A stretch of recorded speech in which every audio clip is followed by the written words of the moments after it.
This season, prepare for every season with the Allbirds Mizzle Collection. These shoes were made for adventures in rain, shine, mist, or snow. Go to allbirds.com and use code FRESHSOCKS for a free pair of socks with purchase. Did you miss your deadline to renew your Medicaid coverage? You can still send your completed annual review form to Healthy Connections Medicaid. You may be assigned to another health plan, but you can ask to come back to First Choice within 60 days of renewed Medicaid eligibility. It's your family. It's your choice. First Choice is the right choice. Renew and choose us. Visit selecthealthofsc.com/renew to learn more. Welcome, friends. It's the Movie Film Podcast. The Movie Film Podcast. Enjoy the show. Zachy and Brian are talking about movies. Movie Film Podcast on the radio. Welcome to a movie film commentary track. My name is Zachy Hassan, and I'm here with my partner Brian Hall. Hey, good morning. Good morning. This is our second day in a row doing a movie commentary, Brian. I know. It's becoming routine. Well, it's not a bad routine. Why stop now? Hey, we got a good thing going. Yeah. So, with that in mind, today, this day, on this very day, the day being July 15th, 2018, it is the 30th anniversary of one of my favorite movies of all time, one of your favorite movies of all time, and also the favorite movie of all time of our special guest, Paul Shirey. Yeah. Yippee-ki-yay, mother blam. So, Paul, why don't you tell the audience what movie we're watching today? We are watching the best action film ever made, to this day, Die Hard. Die Hard. So this is, Brian and I have known Paul for, coming up on 20 years at this point. It's crazy. It's nuts. And Die Hard is a movie that I always appreciated, but I think it's safe to say that I came to adore it almost singly because of Paul's massive affection for it. And just hearing, I have such fond memories of being out to lunch with Paul and just hearing him hold forth about Die Hard, and that's why I came to love it just as much. Die Hard love through osmosis. That's right. So it's funny because somehow I knew the 30th anniversary was this year, and then I looked at the dates and I was like, oh my gosh, it's perfect. And I told Brian, we got to do a commentary, and then I was like, I'm going to reach out to Paul, and if he's at all free, let's rope him in, because it would be like a missed opportunity for the ages if we don't do our commentary track with Paul. And I'm glad you did. Now, Yeah, Paul, I never want to miss an opportunity to talk about Die Hard. and That's just it, too, because I when we did, I think it was Raiders of the Lost Ark or E.T., some people wrote in, were like, man, Brian was just like gushing, like, uncontrollably. Like he just kind of, you could, tell this was something that meant a lot to him. And this is what I'm looking forward to with you. Like I'm looking forward to watching this movie with you and hearing you, all the trivia and personal things that you've sort of gleaned from this over the years. I can't wait to listen to this. Yeah. So I'll pull from my experience too when I was trapped in a building fighting terrorists. that's what we're looking for. We want that's another layer that I can add to that. yeah. So we are queued up. There is only one cut of Die Hard. It is the cut. So as we do each and every time, I will count up to 3, and then we will start watching on play. So with that in mind, 1, 2, 3, play. And here is the old-timey Fox logo. Yeah. Super old-timey. It looks like stretched on my screen. I don't know, mine just 'cause too. I'm on widescreen. I think that was just the way it was back in the day, though. Back in the day. But there's still, there's something, there's something glorious about that old 20th century Fox logo, which may disappear soon, be just a pair of Mickey Mouse ears. Yeah, that's right. That would bum me out if we lose that. It really I think, would. Brian, you were talking about that. If we lose the logo and the music. Yeah, that's a loss. I mean, there's really only we were talking about studios being personalities, and there's really only like 5 personalities as is. Yeah. Major ones at least. So the Sad to lose a plane voice. landing and the tires screeching, like even from that very shot to me with Die Hard, it was like, it's just a plane landing, but you just look at the way that it's shot and those tires screeching as they hit. It just sets this weird tone, and I always felt it from the first time that I saw the film, and I was just kind of like, it opens an atmosphere. that sets a tone for like the sound design throughout the film and the look of the film, even from that like just low angle, slightly out of focus shot. It sets the tone. Anytime I watch Die Hard, it's like I look for the airplanes and then the wheels screeching. It's like it signifies the start of Die Hard. Yeah, like the best. Well, it feels like movies from an earlier era, particularly action films, a lot of times there's more lens choices. Yeah. Because obviously that shot of that plane, I mean, that was a choice, the way that looks, and that had to do with a lens. And it's just, I don't know, you feel like you don't see that as much now, and that's why things feel a little flatter. Like, whereas these films, I feel more dynamic a lot of times. And I think it's because they're shot on film, too. Like, real legit film. Like, this is, There's a richness to the image. Yeah. So this scene where John McClane is getting off the plane, and the part where he sees that stewardess and they kind of have like a moment. Mm-hmm. Apparently there is an additional scene, and I discovered this through somebody else had told me about it, where they have like a line of dialogue, and she asks something about the bear like being taken or something, and they have like a whole little dialogue sequence, which got cut. But I guess it's for the best. I think, I think what we see in the film, everything feels normal and natural. And there's bits that are coming up later where people are like, oh, that's a plot hole, and I've always been like, I never thought of that as a plot hole, but we'll get to that in a second. But all the choices they made, Brian, you and I have talked before about economy of storytelling. Yeah. And I love that the opening scene with McClane on the plane. Which is the subtitle of the next movie, by the way, McClane. Yeah. McClane trying to land the plane, right? But it's like we find out he's a cop. We find out he's been doing it a long time. We find out he's a stranger in a strange land. Yeah. And when you think about it, other than the intro with Holly, basically everything we need to know about John McClane is right there on the plane. Yeah. Yeah, and he's not a superhero either. He hates flying. Yeah. And then also this is superheroes love to fly. That's true. They do. The teddy bear, right? John McTiernan did that again in Hunt for October. With Alec he did. Yeah. That's right. Now, Paul, talk about McTiernan and what makes him such a premium action director. Well, I mean, he's a classically trained guy. He's worked in theater, and he also, and he has a style and a rhythm. And I was actually just going to mention that with the shot that we just passed, where you see Takagi coming out of the office. Okay, and he's walking out and he's getting ready to go address the people.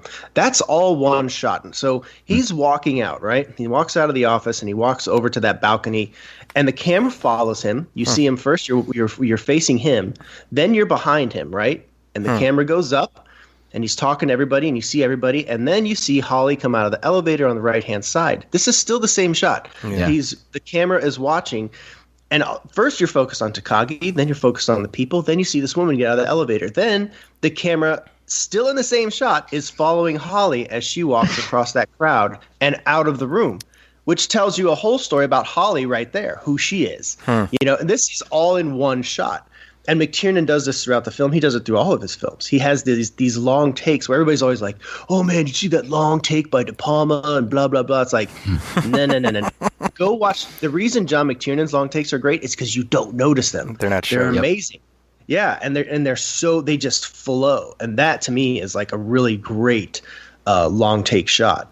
So Paul, just to piggyback on that, I think what I find so effective and so understated throughout this film is how he clearly establishes the geography of every location within the building. So that sort of that central meeting room, which was a set, but even like the later, when Takagi gets killed and everything, you have a clear sense of where everyone is in relation to everyone else, and I think that's something that. It feels very classical. Brian, you and I were talking about Nolan doing something similar on The Dark Knight, and even Spielberg does that. But it feels like a lost art. Just like give people a sense of where everything is. And return to those places. That's another thing, too, is you got to, you almost give those places a personality, Yeah. And that is, I think that's something, too, especially with Die Hard. This was really the first, film that created this kind of the atmospheric guy in one location versus a bunch of people. Everything was, after this was Die Hard on a bus, Die Hard this, Die Hard that. There's a reason they started that with Die Hard, because Die Hard started it. And there's are movies where you've had, that came before Die Hard where, it was one guy versus a group of people, but Die Hard established it as kind of a model, and it gave it that, that memorable force that everybody remembers. And it really, like, it seems like that slowed down a little bit, but certainly in the 90s, it's like every other movie was a Die Hard on a blank. Yeah. Like they definitely they definitely beat that horse to death. They did. And by the way, I mean at this point everyone knows how really Die Hard is what made Bruce Willis a superstar, but I think because of that, I don't think he gets enough credit for how important he is to this whole thing. Because, they wanted Schwarzenegger and they wanted Stallone, they wanted all those guys. And I was thinking about that this morning. I was like, we would not be talking about Die Hard in the same way if it was Sly or if it was Arnold. No. You needed that everyman appeal. And Willis was, he was still early in his career. He was just coming off Moonlighting, or I think he was actually still doing it. Yeah. But, he was not established. And that was another thing. If you notice the poster, the actual poster that I own, which is the one where he's holding the Beretta and it's all him, holding the gun. They changed that poster for theaters to the one with the building and just his face in the background because they didn't think he could sell the movie. That was the reason that they changed up that poster, was so that they're like, oh man, we just have this poster, Bruce Willis holding a gun. I don't think that's gonna be enough. This is the Moonlighting guy, So you think about that now, even with he's doing like all this direct TV crap, but now they wouldn't think twice. Like, dude, why is Bruce Willis with a gun not on the cover? But it's interesting how when it started out, they're like, hey, we have Bruce Willis with a gun on this poster. We need to change that out. Nobody's going to see this. But Paul, what's also so interesting is that despite the fact that he was like the last choice and nobody was taking him seriously, he got $5 million, which at the time was the highest salary for an actor of this kind. And I was reading about how basically his agent was like, well, if it flops, who cares? You're going to be rich, so let's just ask for the sum. And I feel like there's a lesson in there for something like, hey, if you feel like that's what you're worth, shoot the moon if you feel like you're willing to let the parade go on without you. Yeah. Well, I mean, it is a movie where this is, probably it's one of his best performances too. It's not even like an action star just showing up and running around and shooting guns with a couple of one-liners, which is what he is now. Does. Yeah, I mean, he certainly does. But there's so many moments of levity and of humanity with him where you're just like, this is a real guy, and he just Willis doesn't do that very frequently. But I think he's still got it in him, but it's very rare that it pops up. And I think, Paul, just echoing that, it's unfortunate how when we look at the character of McClane and how he's constructed in this, and then we look at where McClane is at by the time we get to movie 5, where he has become that caricature that they did such a good job of avoiding in this. Yeah. Where he's just indestructible, and he's outrunning explosions and everything, and it's like, this is that same guy, I think we should take a moment to marvel at the technology that is before us, right? They're touching the screen. The dude's like, if you have to take a leak, it'll help you find your zipper. I was like, really? Just pushing a button? It's gonna my zipper on this here touch screen? You sure about that, bro? Come on. How are you going to find it? But it's funny, in like 1988, like watching this, you're like, oh, what is that? What is that contraption? There was no internet. There was no tablets. There was no touch screen buttons to find an elevator. Well, it's funny because in Jurassic Park, several years later, they're still like, it's a touchscreen. You can touch the thing and it leads to the thing. Like they still had to explain to audiences, This is amazing. I see it all the time watching movies with my kid, and he's just kind of like, why don't they just do this or that? And I'm like, we didn't have that back then. Why don't they just Google it? I'm this curmudgeon-y old guy now. I'm like my parents. That's funny. I wanted to point out something too, sort of an old school style thing. Like when he is in the limousine driving up to the building, you notice the sky is supernaturally orange. Yeah. And if you pay attention, the street, there's like a weird sort of blur where it stops being orange. And that's because color timing back then was a chemical process. And so it's really blunt. And so, when you watch these older movies, a lot of Tony Scott movies where the sky is like, oh yeah, Tony Scott's a master of that. Totally. And it adds this aesthetic that we attribute to these old 80s movies. But now, with computers, they can be like, no, I'm only going to make this cloud orange. And they can, pinpoint accuracy. But it's kind of fun watching these sort of older. I miss it. I miss that aesthetic. I really do. And that's another thing that I miss about just kind of action films in general. They don't take their time like Die Hard does in terms of, the camera movements and things like that. They're just always kind of in a rush. Well, and I know it's sort of rule of thumb these days with almost any movie to start with a bang. Yeah. And then you settle down, and because you hook the audience, and then you settle down and establish everything, and you get into whatever the main thing of the movie is. But if they had done that with this, it would have ruined the whole thing, because if we had seen him already in action, we'd be he's capable. Yep. And then also absolutely. It would diminish the action intruding the normalcy of this situation. So it's kind of amazing, and I don't know that it would happen right now. I'm really curious how Skyscraper begins, that movie with The Rock right now. Die Hard in a building, you mean, Brian? Yeah, the full circle. We've reached full circle. Die Hard in a skyscraper? Wait, hang on. Yeah. But yeah, the action doesn't start in full the movie circle. for like 20 minutes, and that's what helps sell this particular situation. Yeah, I mean, well, you have to establish what's what is behind the actions that John McClane takes, right? And so you have to get a clear sense of who he is, what his relationship is with Holly, what her relationship is with all these people. I mean, it's weird because it's all this pipe laying that we take for granted. But like you're saying, Brian, I mean, it's stuff that just gets skipped past these days, and you got to do the work. You got to do the work for it to pay off the right way. Yeah. There's a lot to be said for a proper setup, and if you don't do it, well, it just diminishes. It just makes your movie a video game, in my opinion. Yeah. Yeah.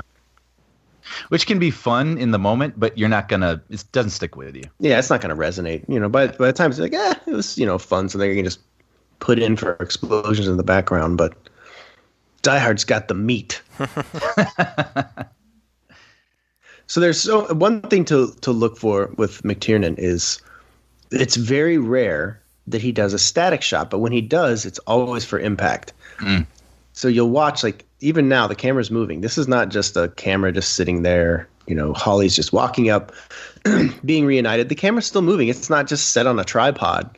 The camera it follows the characters. It's always kind of in some like fluid motion. And then if it stops and hovers, there's always a reason for it. Yeah. So that's another reason why I love McTiernan. And I haven't even really gotten to like why he's a great action director. This is just film aesthetic stuff, that just keeps you invested in what you're watching. It keeps your eyes invested. You're always like, something's going on. It's always moving. Yeah, and that framing too in that last shot where there's two human beings between McClane and his wife. Yeah, just and even like. Yeah, and even them subconscious just emphasis. walking up when McClane and Ellis are walking up next to each other. There's like 4 or 5 different cuts where it's literally just two guys walking up to shake hands, and he just keeps that whole thing moving. It's awesome. He's also. Oh yeah, good. No, you go. Well, I was gonna say while we got these establishing shots here at the beginning, should we talk about the building? You should talk about the building. 2121 Avenue of the Stars. Fox Plaza. I used to work at the Fox lot, and that everyone on the lot, that was the Die Hard building. If you had to run something over, you ran it to the Die Hard building. We didn't call it Fox Plaza. I am very friendly with one of the Fox reps, and she has sent me pictures from there before where she's like, "Oh, I'm just sitting in the Die Hard office, like hanging out." It's always get a. And apparently they decided on that fairly late in the process to shoot there. That I guess it just it was one of those things like, it's been under our noses this whole time, right? And Jan de Bont, by the way, who DP'd this, worth pointing out how he was able to spin a directing career of his own off of his work on this and other films. Certainly when we look at the many Die Hard riffs, I would argue among the very best is Speed, which of course Jan de Bont did. Without question. Without question. Agreed. Yeah, one of the best. Actually, I would say Speed is toe to toe. It's actually one of the best summer like blockbuster action movies, right alongside Die Hard in many ways. Die Hard is far superior. Don't get me wrong, but Speed is right in there with like summer action blockbuster movies. Like I think Paul, Speed in the same way works because Keanu Reeves was not at that time the traditional action hero, so he added that vulnerability. Yeah. We didn't associate him with those types of roles at that time. Like who would have thought Keanu Reeves would be like such like this badass action star? Right? I mean, seriously. Like he's Bill and Ted, I remember he did Point Break. I was like, man, I love Point Break. That's so cool. I still love Point Break to this day. But, then all of a sudden, like Speed, and then, I remember when they were making The Matrix, and I'm like, oh, he's going to be like a Kung Fu master. Come on. And then you watch it, you're like, oh, he is a Kung Fu master. He does know Kung Fu. Yeah. He's like John Wick, and he can like shoot, kick ass, do all that stuff. And you're like, man, Keanu Reeves, dude, good for you. Good for you. And he hasn't aged. He's kind of like, he's an example of like, kind of an underdog that's, came out and carved out an action career, but is still doing great work. Whereas Willis, on the other hand, well, why is that, Paul? I was just going to say that. Why do you think that is? I think it's a personality thing. I think that Willis is, just who he is, and he's had a lot of work come his way, and he's done a lot. Let's be honest, he's done a lot of really good work. He's been in a lot of very good films, but for whatever reason, through the course of his career, he just kind of lost his way in terms of like what was important and what wasn't. And he got fired off a Woody Allen movie because he couldn't even remember his lines. I can't back that up completely. I just remember that they're like, hey, Willis is out, and the rumor was that he couldn't remember his lines, and it was just a problem with him even being on set. And I feel like you look at all the films he's done, he's working with like no-name directors that are just trying to get a start. And I feel like he just wants to have control of everything. And he just wants to show up and just do the job and go home. And he doesn't want to put in the effort. But then every now and again, something will come along and he'll say, oh, I'll be a part of this. I'll do that. I'll do the work. Like, work with Wes Anderson in Moonrise Kingdom. Right. And then with M. Night Shyamalan, again, with Glass, and then also with Unbreakable. And I think Glass is going to be great. So I think that'll be a Bruce Willis kind of, he is still cool. Yeah. I don't know what happened with Bruce. It's kind of disappointing. I think he just, in many ways, he probably just kind of got fed up with Hollywood too, to an extent. But it's like not his career. So I still got to work. And I mean, I think, Paul, just echoing what you're saying, a big part of being able to maintain longevity is just being easy to work with. And if we draw a correlation between Bruce Willis and Keanu Reeves, I mean, what you hear about Keanu Reeves again and again is he's just a super, super nice guy. This guy. We've interviewed him numerous times, and he is just so cool. He's just so chill, laid back. He's Keanu Reeves. He is, Yeah. Whereas you see what happens when a junketeer interviews Bruce Willis, it can go south pretty fast. Man. That's a tough room right there. There was a time where I'd be like, man, I would love to interview Bruce Willis. I probably would too if the opportunity came up, but sure, that's a room that you definitely have some trepidation going into. Oh my god, I saw the video of it was Red 2, I think, right? Yeah, I know exactly which one you're talking about. Oh my god, I mean, because you do junkets, I do junkets. I'm like, that's my like nightmare scenario. Can we end this moment? Yeah. Like, no, stop. I just close my eyes and put my hands in my ears and be la, la, la, la, la, la, la. And somebody would just have to pull me out of the room. Someone just wheel me out. Can somebody grab him? We have another one. Now, we've talked over the introduction of one of the all-time great movie villains. Yeah, Hans Gruber. Alan Rickman as Hans Gruber. I mean, if a hero is only good as his villain, I mean, I think it's like 50% of why Die Hard works so well is because of. And this is one of his first films. Yeah, he was in his 40s, and this was the start of his career. And yet, when you think of Alan Rickman, who is rest in peace, now deceased, you think, man, Alan Rickman, he's so great, did all these great movies, but he didn't even start making movies till this time. He's in his 40s for Die Hard. It's crazy. And then you think of him, he went on to do Professor Snape and, the Sheriff. Other rules, Sheriff of Nottingham. God, he's so great in that, but it's like, I think that's it's a testament to people in general. It's like you think, oh man, you're not gonna have a career in Hollywood unless you start early. It's like, no, that's not true. If you've got the talent and the stick-to-itiveness, Sometimes you just got it, man. They snag you up at the right time, and there you go. You got a career. Now, I just want to mention here, we get that shot of McClane and his bare feet, and he's like, hey, it fits with your toes. Now, I love that. We seeded that right from the jump with that guy being like, oh, make fists with your toes. And everything with that is just so that we can get that moment, an hour and a half down the line, when they shoot the glass out. And the beauty of the story construction is you don't see the pieces that are being put in place. Uh-huh. Yeah. Yep. Everything, if they do their job right, everything flows naturally. And I think that's the sort of, what Jeb Stewart and D'Souza did with this. I mean, it hangs together so well.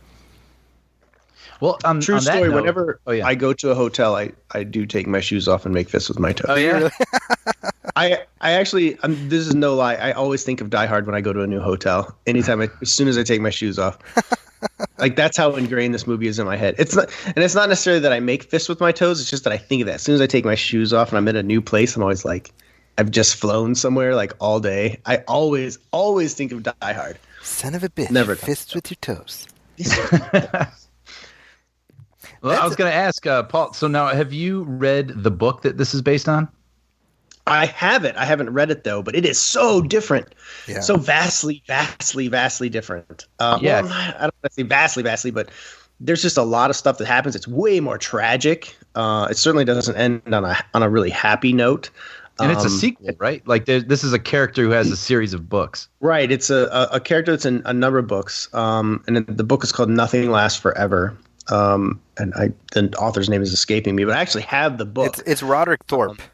Roderick Thorpe, there we go. And I've actually read a couple of Roderick Thorpe books. I read a book by him called The Fifth Profession, I believe. Or no, maybe that was David Morrell. I'm getting them mixed up now, but yeah. Or no, I read Rainbow Drive by Roderick Thorpe. But anyways, it's a very different kind of story. And his daughter is actually the Holly McClane character in the story. And she, I'm not worried about spoiling it. In the book, she dies at the end. And she actually is killed in this whole confrontation. I can't remember how. It's been a hot minute since I looked it over. Gruber still falls off the building, but he takes the daughter with him. Yeah, he takes her with him. Yeah, that's it. So his daughter is actually killed. But interestingly, I mean, the daughter's name is Gennaro. Like it's surprising how much of the movie, how much of the book is retained in the film in sort of in terms of set pieces and character construction. And I have not read the book, but one thing I would say about this movie is that it does feel more literary than you expect from an average action movie. I mean, there's a lot of time spent on dialogue and things like that when you say, oh, that's from the book, it's like, oh, okay, I can see that, Yeah. I haven't read the book to cover, which I'm kind of surprised I haven't. Maybe I will one day, but the book is actually, this is interesting. It's a sequel to a book called The Detective, which was made into a movie in 1968, starring Frank Sinatra. So when Thorpe wrote the novel, he wrote it with the intention of Sinatra being Joe Leland, who of course becomes John McClane. So can you imagine the version of this movie with Sinatra in this role? Well, in a way, it kind of fits, I mean, Bruce Willis isn't a Sinatra so much, but he's, it's kind of like a that working class guy. Yeah, working class guy that worked his way up, kind of thing. So it's a fitting torch pass, I guess you could say. Yeah, well, and I think that I have no idea what that movie would have looked like. I'm sure it would have been fine because, the underlying source material seems to be very strong. But it sure would have been a vastly different movie than what we got. Yeah, for sure. So what do you make of that shot where McClane sees the woman across the way through the window? The weird thing is, it doesn't resonate on a small screen, but it's a woman, attractive woman in her underwear talking on the phone. Mm-hmm. And Willis, it's basically it's a riff on he's a guy. He likes women. The whole thing, like where there's the naked women hanging up in the in the elevator shaft area, right, or like yeah. the workers area. So it's like a distraction. And that's what I've always got out of it. If there's something more to it, then it's totally gone over my head. But that's what I always got from it. And I remember seeing it in the theater, and they show that, and everybody laughed, you know, because you could see it. The shot is way far away, and I'm watching it on a 75-inch screen right now, so I could clearly see like what he's looking at. And honestly, I'm kind of a little dumbfounded because I haven't seen it in a long time with that clarity.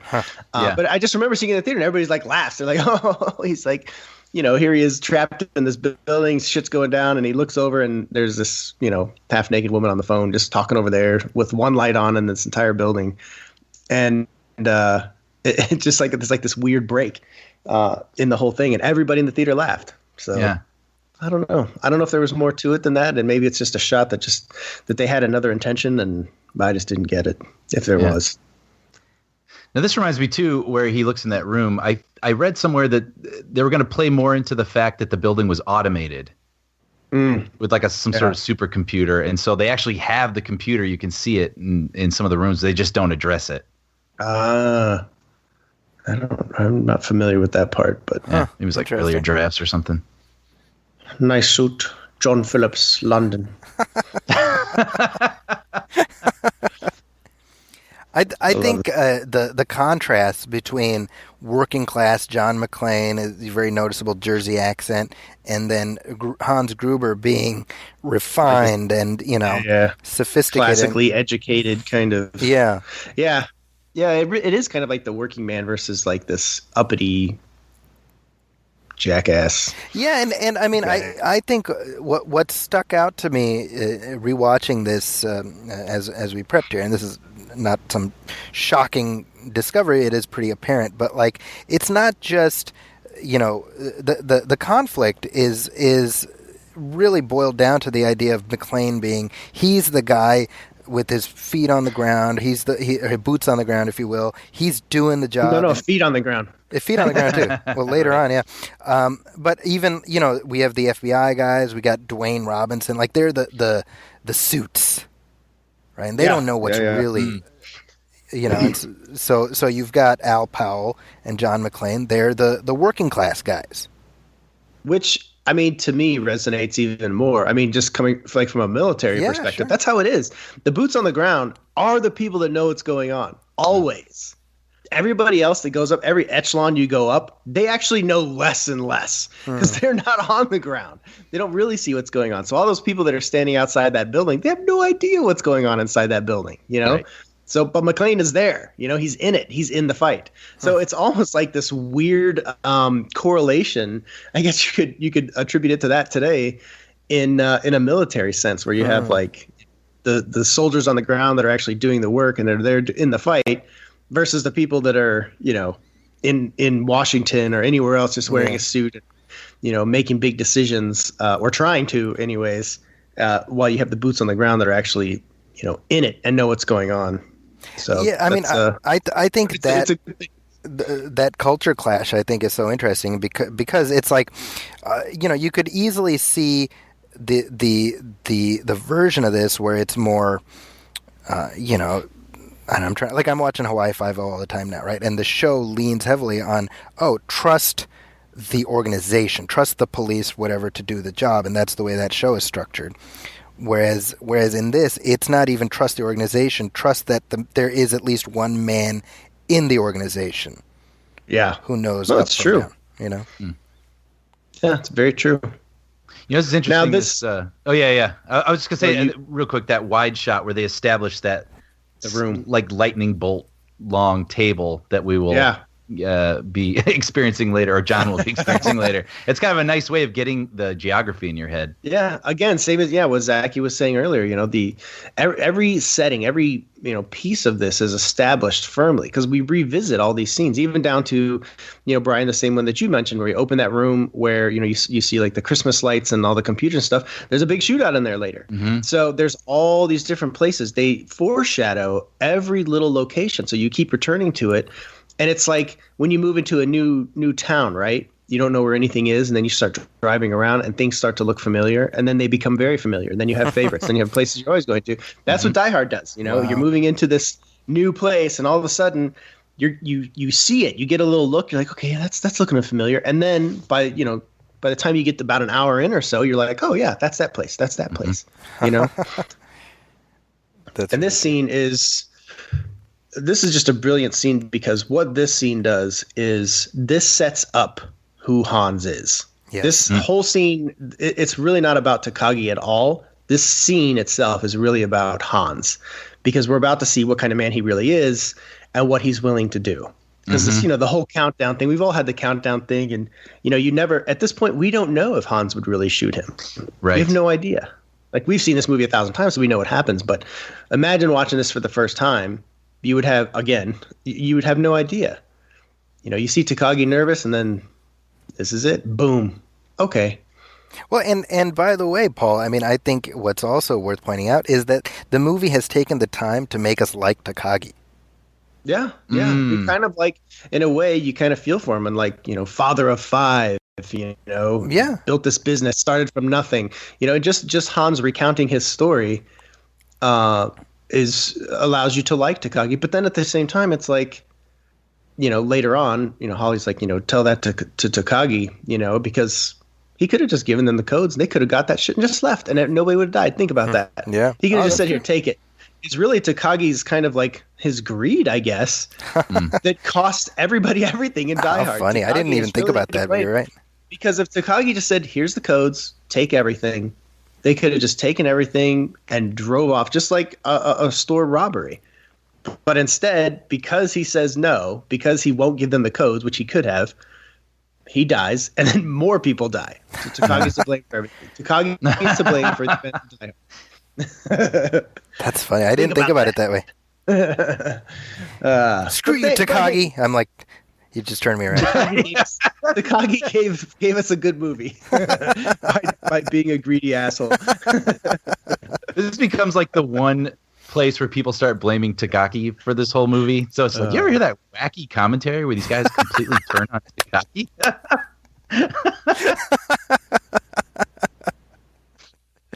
That's hilarious. I read that these guys, like the henchmen, none of them were actually German. And they were just hired because they were big and tall. And so a lot of the German was like incorrect in theaters and had to be corrected for home video. That's funny. Oh, really? That's hilarious. They're like, just say something German sounding.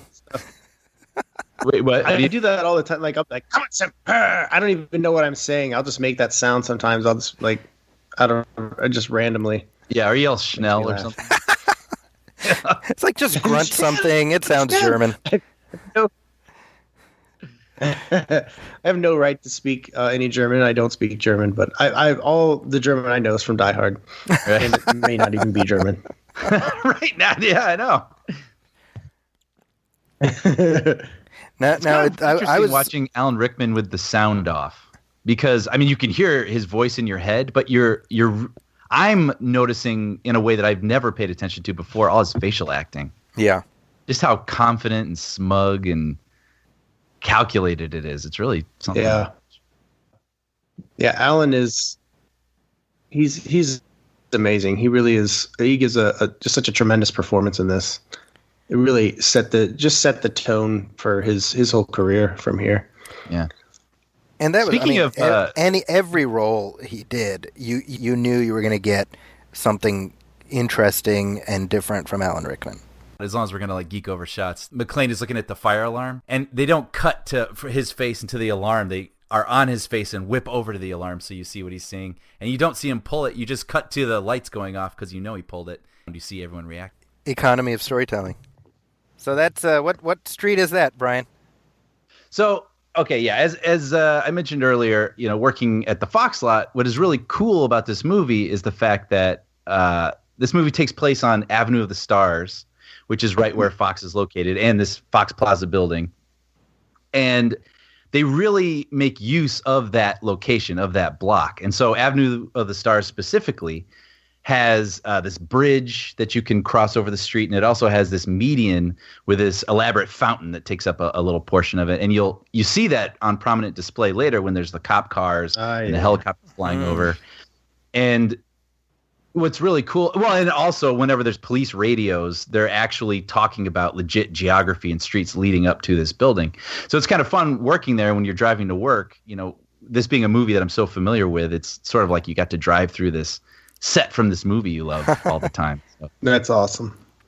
That'd be a fun drive. This is Alexander Godunov, who died just a couple years after this movie was made. But he the year before, he was the villain or one of the villains in The Living Daylights, James Bond movie. This one isn't Alexander Godunov. The other one is Alexander Godunov. This is his brother. Really? Yeah, Alexander Godunov is the one with the long hair. He's Carl? I'd say it's good enough. Good enough. Yeah, that's Carl is Alexander Godunov. I'm just kidding. That was a bad one. Sorry. Zachy has learned so much today at Die Hard. I'll be damned. You're absolutely right. Alexander Godunov is the long hair one. He was also in the Money Pit with Tom Hanks. Yeah. But yeah, this is his brother. But watch this camera. So the camera, look at that. I love that shot where the camera's following him and he's hearing the sounds, and then you see as he comes around that corner, the camera pans, turns, and then just stops right there on that saw. It's so great. Yeah. That's pure McTiernan. That's just his thing. I love it. It's almost all of his shots. This guy was the bad guy. In action. They have like a slight. Yeah, he was. Okay. So all the shots they have kind of a low angle thing now, it gives kind of like it gives a bigness quality, almost an epic scale quality to a lot of McTiernan's films, which I just love. Now, when you watch this fight scene, as cool as some of it is, the wig on the stuntman is very prominent in some of those scenes. As I was rewatching it, I was doing like Spot the Stuntman. Yeah. You can do that in Jurassic Park. I always notice with Ellie Sattler when she's jumping the logs and stuff when she makes the run to turn on the power. Yes. You clearly see it. Like reminds me of Spaceballs. You know when they're like like you idiots, you've captured the stuntman. Yeah. And this actor, just for correctness' sake, that's Andrzej Wisniewski. He was Nikros in The Living Daylights. Yeah. So I don't know. I screwed that up. Sorry. That's okay. You're forgiven. But Paul, in my defense, this gives me a chance to mention The Living Daylights, which I think is an underrated. You would agree with me, is an underrated James Bond movie. I love the Timothy Dalton Bond movies. Love them. And again, I'll say my friend Paul is the person who convinced me about how good those movies are, and I've been a passionate advocate for the Dalton era ever since. Yeah. I honestly wish we could have gotten more from Dalton. I love Dalton. He's great. Yeah, I think Hot Fuzz too. I was like, when I saw Hot Fuzz, I was like, yeah, man, Dalton's still great, man. Give him some more work. I think License to Kill is like one of the all-time best James Bond movies, and people think I'm crazy for saying that. Wow. It is an of the era Bond movie. It is like an 80s style action. It's a Die Hard. It came out the same year. I think they were both 88. 89. Was it 89? Okay. License to Kill was 89. Yeah. Okay, so right on its heels, but they're very much of that era, and that's what I loved about License to Kill is that it wasn't like your standard, everybody's like, oh man, Daniel Craig's got the dark Bond. It's like, have you seen License to Kill? Yeah, Daniel Craig is doing the Dalton Bond now. Yeah, exactly. Just a little more refined style, I guess. Yeah, and it's funny because just connecting to this, that was the complaint people had about License to Kill. Like, oh, you're trying to make James Bond into John McClane. Right. And I just find that kind of fascinating because it shows the immediate cultural impact that this movie had. Yeah. I agree. I think we talked before about how throughout the 90s everyone was doing their Die Hard thing, but this is immediately a year later you saw License to Kill owes to Die Hard, it owes to Lethal Weapon, and sort of that very specific kind of 80s action movies, which that's a genre in and of itself, Well, and then the success of Die Hard too, it spawned, as we know, so many ripoffs, but it also spawned a lot of, as we said, also, some really good ones like Speed, which again I consider just as much a summer blockbuster as anything. But it really opened up those doors. But you also have to think just in terms of business. Hollywood had to pay attention to Die Hard's success. You know, it made money. It made waves, and it's like, well, what are you going to do? You're going to try and ape that success. Everybody's going to. Yeah. So, you know, it was always going to be a protocol, and it was always going to be something that would affect everything up to and including James Bond. So there we got License to Kill, which I think is a badass Bond movie. It's if you're listening to this and you haven't seen License to Kill, or you've kind of always blown that off, check it out. It's a darn good, underrated James Bond movie. And James Bond fights ninjas, which is all you need. What else do you just need? think about that. If you ever needed to see James Bond fight ninjas, you watch License to Kill. There you go. Now, one thing we were commenting on earlier is how they had offered the role to Schwarzenegger, and it's hard to imagine the version of John McClane that Schwarzenegger would have played, because obviously Bruce Willis brings an everyman quality. But one other element that I really like is how we see him being a cop. We see him being a detective, and that little bit there where he's writing, he's marking people off. He's, these are the names and stuff, and I love that because it gives an insight into, he's not a blunt object. He's very smart in how he's trying to solve this problem. Yeah, no, I agree. It's a character trait. That's what's great about him. He's not just a cardboard cutout. He's an interesting character that does interesting things, and he does, some funny things and says some funny things, but he's also very smart and, streetwise. Yeah. And that's just makes him an interesting and compelling character. And he smacks the boobies of that poster, and that's, that's great. I would do that. I would stop and look at that, just like he did right there. I would do the exact same thing. Girls? I wouldn't be like, I can't be looking at those things. I'd be like, oh, look at there. We see that characteristic Paul carried forward into certainly the first sequel, where it's Detective McClane. Yeah. Yeah. But he also has, again, that we saw in when he was getting off the plane with the stewardess, there's like kind of a sex appeal thing that was going on with him, Yeah. And I like that. I like that he was, somebody that's, somewhat tempted and, that also has that appeal, and that it's noted. You don't see that in a lot of movies, and I'm not saying that it has to be in every action movie, but they're so busy just blowing things up that they don't stop to think about just the little subtleties in life, little flirtations, little things, and that's what I love about that. It's the little details that make a huge difference in these characters. And speaking of that, I thought it was fun earlier before the elevator opens up with the guy inside. I like that Hans is sitting with the group just eating appetizers. Yeah. He's completely at ease.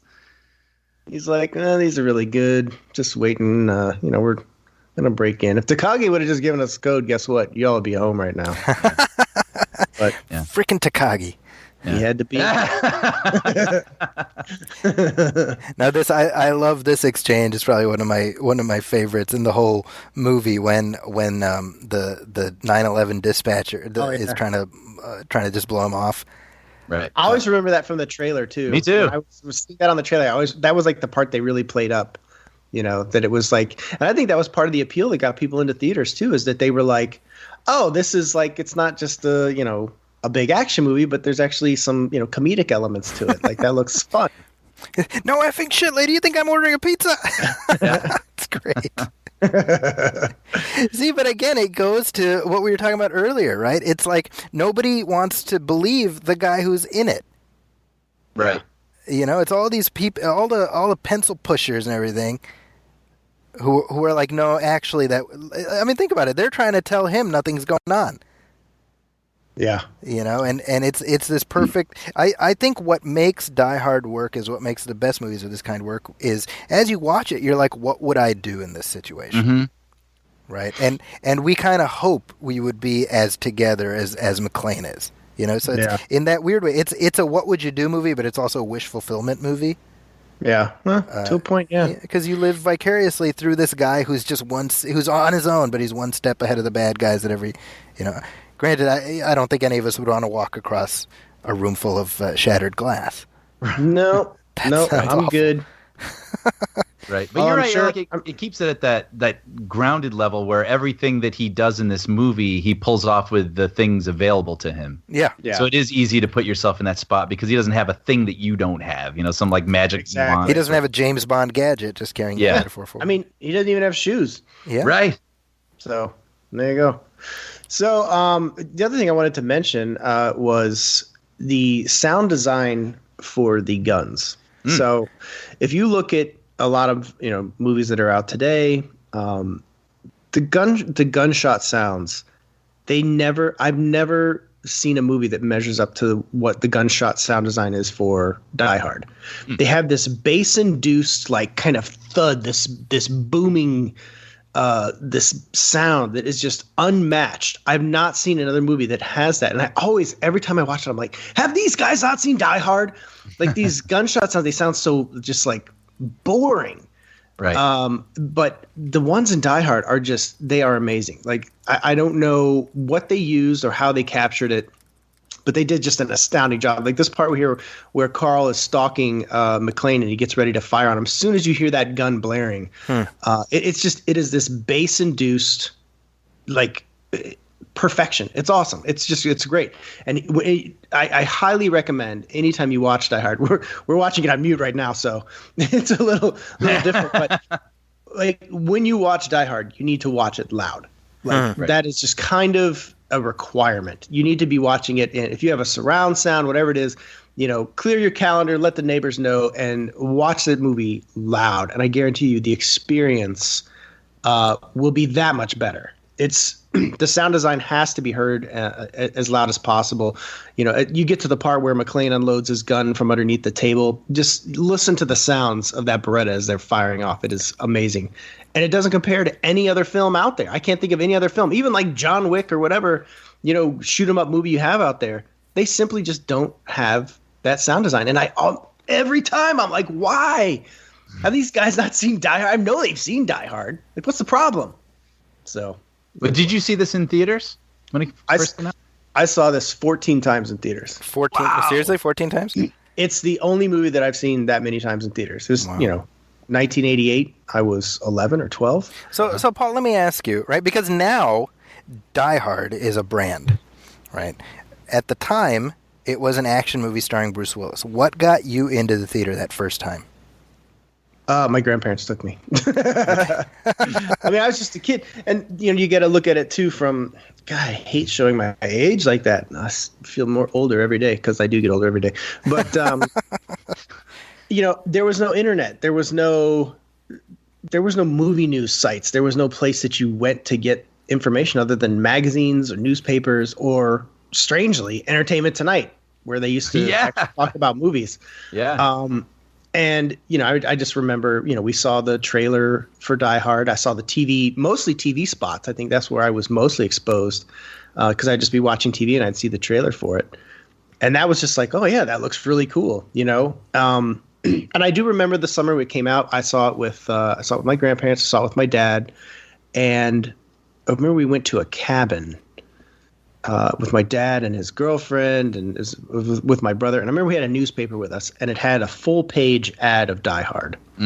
And I don't remember which one of my dad's girlfriends we were with, but for whatever reason, she was very doubtful about it. Like, she was like kind of like against it. She was like, ugh, and because it was this Bruce Willis moonlighting guy. It wasn't the Bruce. It's like you can't think of a time where Bruce Willis wasn't a name, or had that reputation. But this was the time, and she didn't care about it because he was just Bruce Willis, the moonlighting guy. She's like, ugh. And I remember my dad like defending it to her. Like, we had the newspaper laid out, and that's what sparked the conversation. And he was like telling her, he's like, no, it's like really good.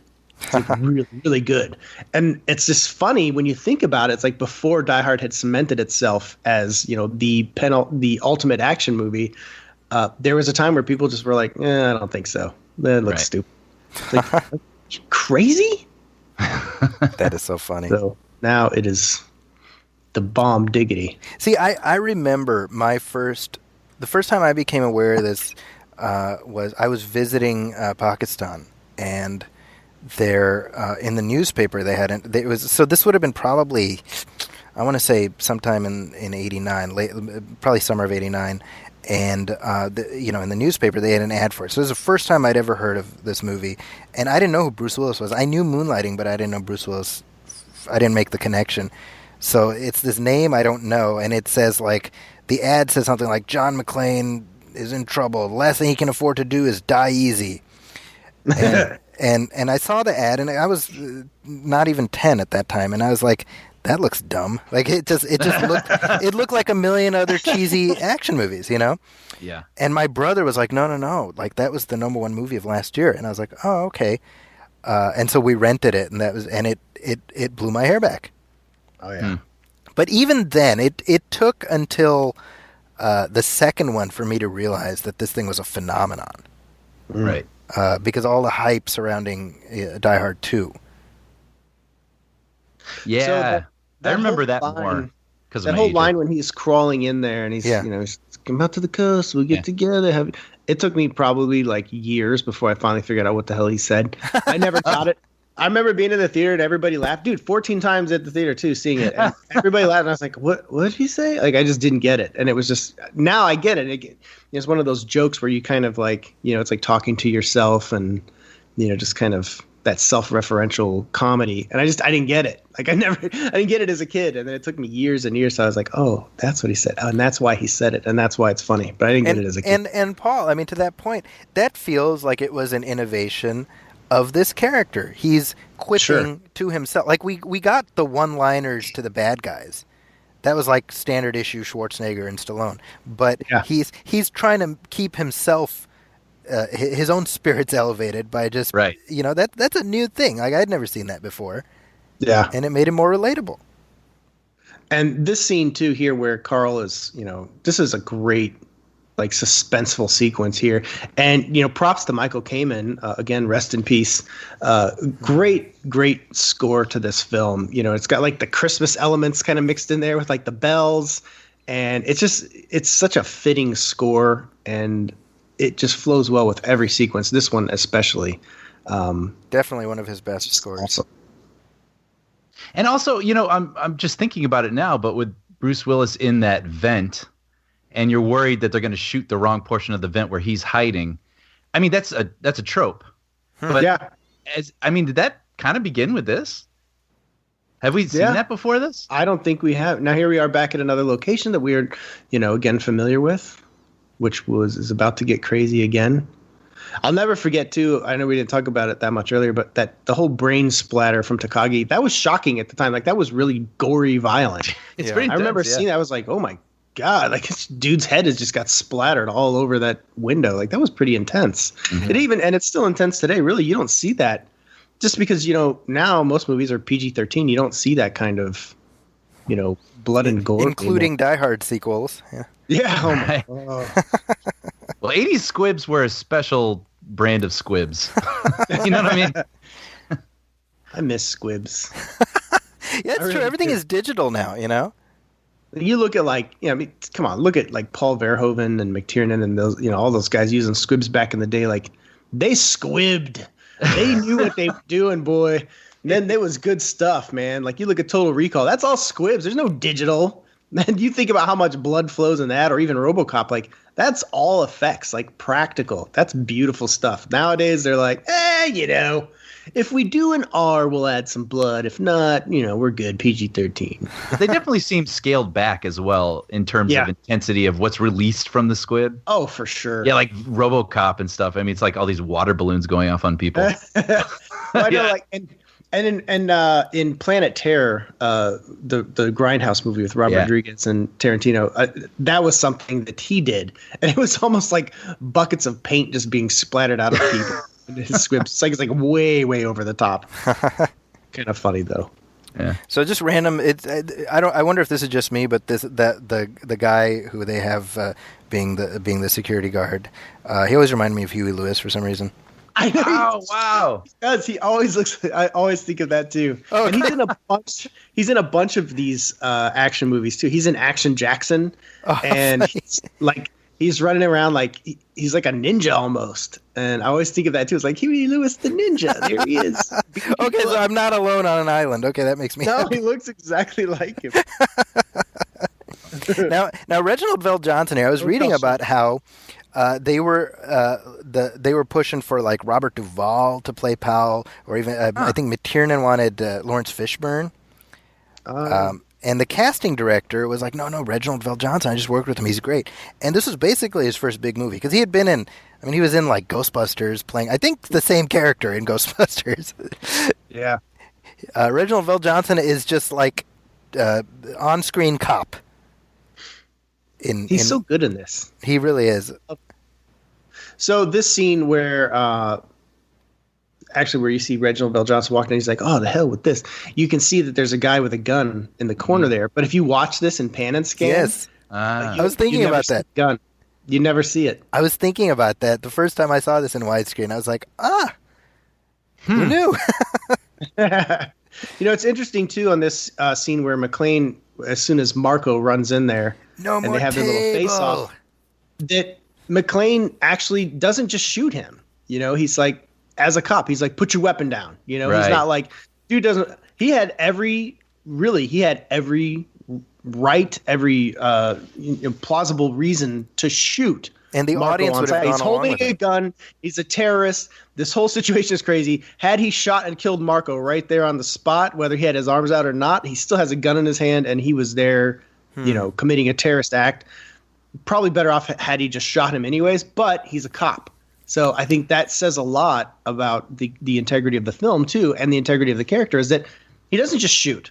He's like, hey, put your gun down. Put your weapon down, That's so and interesting. at the end, Marco decides to have a little game of cutesy. He gets blasted. No more table. That gunshot blast when McClane just unloads. Oh, man, that is pure music to my ears. One of my favorite memes of all time of McClane yelling, "Welcome to the party, pal." I'm sure I've sent that many times on Twitter.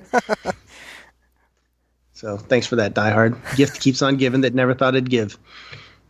I wonder how hard it was for the continuity of those names on McClane's arm, because they get all smeared up, the sweat and stuff. I wonder if that was really hard to keep up every day. That would be a pain. It was like, maybe we shouldn't do that. Like, but it's integral to the story. It's like, yeah, but it's going to be ridiculous to keep up with that for this whole shoot. Well, it's 30 years later. I want to throw out props to whoever kept up with that. This whole movie. I do think it's interesting how they continue to seed in the fact that Argyle is still around. Yes. Because that was something they sort of decided in production, like, oh, we need to have him like pay off at the end, but that wasn't the original plan. And so the fact that they had essentially had to go back and work him in subtle ways so that it would build up to the expectation that he's going to be involved in the climax. Well, and I think Die Hard 2 is another great thing about it is that it's not just about McClane. Like, you get to know all of these characters, even in little subtle ways, and you come to, like, not that you necessarily love them, but you come to know them. You get to know Argyle. You get to know Dwayne Robinson. You get to know the two FBI agents. You get to know Reginald Vell Johnson's character. You get to know all these different people, even, down to Carl, who now has a personal stake in this. Yeah. With his brother getting killed. He was just there to rob a place, and now his brother got killed, and now he's on a quest for vengeance. Most villains don't get that kind of, those kind of layers in any action film. They're just kind of there, Oh, we're greedy. We want money. We're going to kill. It's like, whoa. All of a sudden, what if one of the terrorist guy's brother gets killed? You start throwing these little loops in there, and it actually gives you, way more to care about and way more to invest in the story because you want to see what's going to happen now, because there's more to it. That's what makes any story interesting is that, people have stakes. People have something invested in that. If they're just there, that's boring. What does that do for you? Yeah. You have nothing to invest in. This gives you something to invest in for everybody. What's interesting, Paul, is how some of that, what you're describing, they arrived at in the process because they were like, we're killing Bruce Willis because he was like shooting moonlighting during the day. He was doing Die Hard at night. And so they needed to find stuff to shoot that didn't involve him so that he could just get some rest. And so it was like, add more stuff with this character, add more stuff with this character. And we look at it now and it's what you said. It's like, it gives us this rich tapestry. And it's just funny how they arrived at it by necessity. And And it works And it totally works. well. Like, we need a little bit more Holly stuff here. And why? Because Willis needs a night off so he can so he won't die, you know? You know, it's kind of funny. That makes me think where I know people say now that it's not as big a deal for TV stars to make the jump to the big screen, as if that, you know, that was I'm sure they say it for a reason. Back in the 80s and 90s, maybe it was a harder transition. But when you're talking about Bruce Willis being overworked, it reminds me of Michael J. Fox. Sure, yeah. You know, filming Family Ties and then during the day and then going to do Back to the Future at night. And then I'm like, oh, yeah, there were some like TV stars then that did make these big jumps, but it seemed like it had quite a cost. They didn't get to give up the TV show. They had to do both. And now you have movie stars fighting to get into TV. It's crazy. It's funny how the whole like thing has turned around. Yeah. Just talking about that on the other podcast about how these it's changed so much. And at this time when Die Hard came out, TV was, I can't even remember what I was watching on TV. Probably nothing. There's no soon Family Matters. That's right. Starring the further adventures of Al Pal. I never watched Family Matters. I mean, you didn't miss much, but now we were talking about the other characters. I love that Dick Thornburg here. He has this whole other drama that's playing out, and the whole little thing where he's like, "Stuff it, Harvey," or whatever he says. Like none of that is relevant really to the broader story. But what it does, it gives us a sense of who he is and his particular situation. I also love that William Atherton is the second connection to Ghostbusters, in addition to Reginald VelJohnson. Let's not forget Real Genius. And who can forget Real Genius? Also, there are many. Atherton. He's got that dry, like, what is it? I mean, it's like this dry kind of uncaring, nasty attitude, and he's just so great at it. You love to hate this guy, and I don't even hate him. You're just kind of like, you're such an asshole. Well, he kind of cornered that market in the 80s. He was like the William Zabka of the slightly older set. He's so great in Real Genius. If you haven't seen Real Genius, you need to go watch it. And he's in Spielberg's first feature film, Sugarland Express, where he actually plays kind of a sympathetic screw up. Really? Yeah, Brian, that's the funny thing is that he before the 80s he had a career of being generally nice guys. Mm-hmm. And then he's told stories about how people come up to him still and they're like, "Hey, Dickless." Right.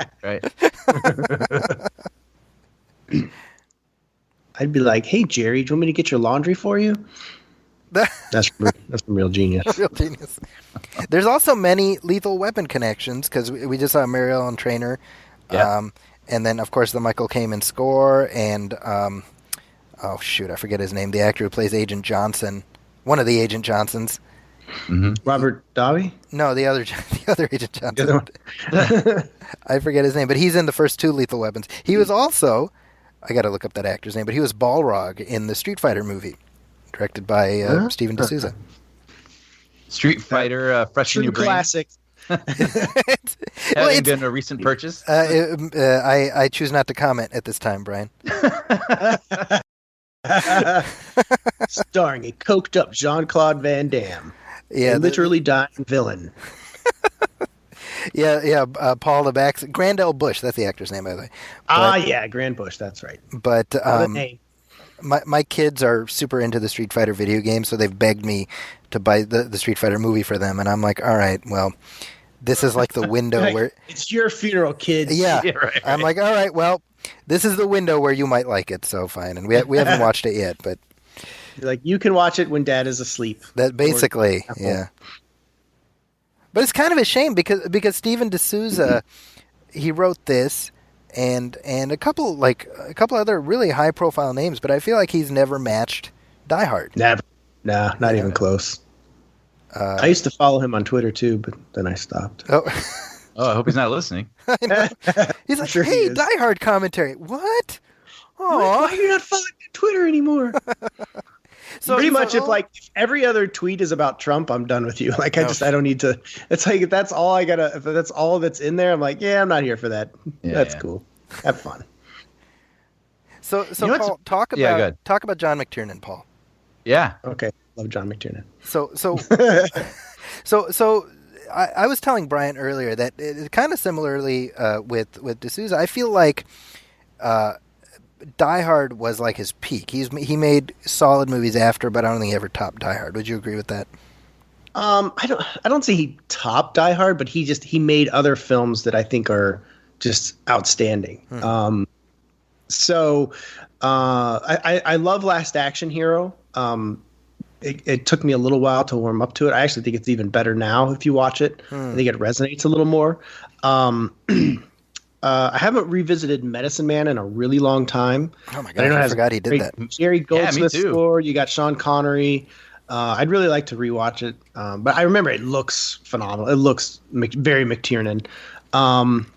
Hunt for Red October is outstanding. Just a great thriller. I think it's the best of any Tom Clancy adapted story. And strangely enough, I mean, Predator stands on its own. Predator is just I think Predator and Die Hard kind of go toe to toe. I prefer Die Hard just because it's my all-time favorite movie, but man, Predator is just it's a damn good movie. Epic. And it has so many like iconic shots. The scene of Schwarzenegger like all mudded up, again, a low angle shot. That's kind of McTiernan's thing, and he does it so well. That gives it that epic grand scale. Schwarzenegger all mudded up with the stuff, and he lights that torch and yells. Like, that's iconic stuff. Like, that is just beautiful. And that, to me, matches the shot at the end of Die Hard, or towards the end, when Willis leaps off the building and the explosion goes off behind him. Like, these are, to me, McTiernan takes the time, or took the time, at least in some of these features, to give you these moments that are just seared in your brain that you'll never forget. You know, who can forget that? Who could forget those shots? I'm sure in you guys' brains right now, you can ultimately recall exactly what I'm talking about, that scene of Willis jumping off the building with the explosion going off. It's in your head. Same thing with Schwarzenegger yelling and holding that torch. Like, there's these moments that he captures that you may think, what? That's like a guy jumping off a building. It's like, yeah, how many movies have you seen where a guy's jumping off a building and it's exploding that you can actually remember? You've probably seen it 1,000 times already, but which ones do you actually remember? You know, think about that. You know, it's something else with his style that I associate with him, even though a lot of people do this, is lens flares. Like, exactly. Everybody always attributes this to J.J. Abrams, but no. McTiernan is the lens flare guy, and he perfected it long before. And when he did the Thomas Crown Affair, which I also think is an outstanding movie, way underrated, and actually 1,000 times better than the original. There's a shot where Rene Russo is walking in the art museum. I was going to bring this very moment up. Oh, okay. Go. I watched the commentary for it. Yeah. And McTiernan says, he's like, we were shooting the scene, and the lighting guy came to me and he's like, hey, we're getting all these flares, and it's kind of like blaring it out. And McTiernan's like, no, I want the flares. Yeah. Like, that's what I want. I want that. But yeah, he's done that in tons of his movies. It's in Die Hard, it's in Predator, less so in Predator because it's shot in the jungle, but anywhere, beyond that, where he's shooting in a location that could merit it, it's there. And he was like the originator. So Abrams owes McTiernan a hat tip at the least. Well, and I think of lens flares when I think of Die Hard, and I'm looking at them right now. And I noticed actually on this viewing that I may be wrong, but you don't really see any until you see the bad guys pull up in the truck, and it happens with their headlights. And it's almost like the disruptive element of this movie. You know what I mean? Like it's like a visual cue. Yeah. That like reality, now there's like a heightened reality. Something is pervading reality. Yeah, and that is true. Intentional. It's a good point too, because that is a major disruption there. It's like the lights coming in, right down to the police lights being there, because originally it was it's just a Christmas party in a building. Right. And all of a sudden you have terrorists, you have gunfire, and then you have spotlights and police lights. Yeah, and they're also used sort of to heighten or to amplify. So, like, later when you have the vault opened, I mean, that's the most crazy lens flare. Oh, yeah. Lens flare like crazy. That's straight up like what you would attribute to a J.J. Abrams movie at that point. It's like a Star Trek scene. And it works perfectly because it's like the briefcase, in Pulp Fiction, where it's just this illuminating thing that people respond to. And so anyway, when they're seeing the money that they've been, after this whole time, it's I don't know, it's just like a sort of a cue. It's a feeling that it creates awe. I don't know. Yeah. It's nice when people use them as part of the story. Well, it's a cinematic thing too. Like people like bitch and moan about Abrams using lens flares. I'm like, you're watching a movie. Like this isn't, real life where, I can look out the window right now and I'm not going to see a lens flare through my eye. You know what I'm saying? But like this is a cinematic event. Yeah, I don't. But it's like these are films. This is art, and it's always going to be a bit of heightened reality, even in any film that's like ultimately, trying to portray things very realistic. It's a heightened sense of that, and it just adds to the experience of watching a film. Yeah. So I think complaining about lens flares is like just so fruitless and stupid. It's such a film Twitter 2018 thing, Right. Or maybe like 2015 or something. Actually, yeah. I feel like we found our no pun intended, new shiny object to complain about. Oh, yeah. New thing to... Yeah. How funny are these moments, by the way, where the SWAT guy is going through and gets pricked by the rose. He's like, "Hey!" And then again, the bad guy. The little moments, they make such a big difference. You always think of that. That feels like something they came up with in the moment. And then the one guy too with the gun, and he sees the candy under the glass. He's like, "Eh." Right. So many moments like that. Like seriously, if you are a filmmaker getting ready to make an action movie, you should watch Die Hard and just look at these little subtleties. Like there's Al Long again, or Al Lang. I don't know how it's pronounced. He's just eating his candy bars. Just every time you see him, he's just eating a candy bar. It gives everybody just a little bit of resonance, And later on, he gets those candy bars blown out with a Beretta. Just like in real life. Oh, it's so funny. But that's a good point, though. You're right, for filmmakers to take advantage of your environment. Yeah, and pay attention to like those little subtle cues and little things. I think a lot of times they're afraid to take a risk. They're just like, oh, I don't know if it's going to work. It's like, who cares? Just take a risk. Like, think about the situation in real life. If you were a terrorist or any kind of person, and you set up to a gun position right behind a candy counter, you've been at it all night. You're working. You've been at it all night. Like, it feels like an ad. It's not like you got a dinner break. Why not have a Crunch bar? And he's like, oh, well, I'm just real quick. I'm going to eat this Mars bar. Oh, well, I like Crunches too. I'm going to eat that one. Maybe he's just a sugar hound. But either way, the guy probably hasn't eaten all night. It makes perfect sense. So why not just show that? That Asian terrorist, another Lethal Weapon connection, by the way, because he's the guy who tortures Riggs in the first one. Everything, man. In the 80s, he was like the guy when you need like evil Asian guy. Yeah, with long hair and a Fu Manchu mustache. Yeah, that's right. But what we were talking about earlier, it's funny how even the SWAT team guys are portrayed as kind of club-footed, like they don't know what they're doing. Mm. Well, and they don't. Right, but look at that's a narrative choice, right? Because normally it's like, oh, well, here comes the SWAT. It's the SWAT. What are you kidding me?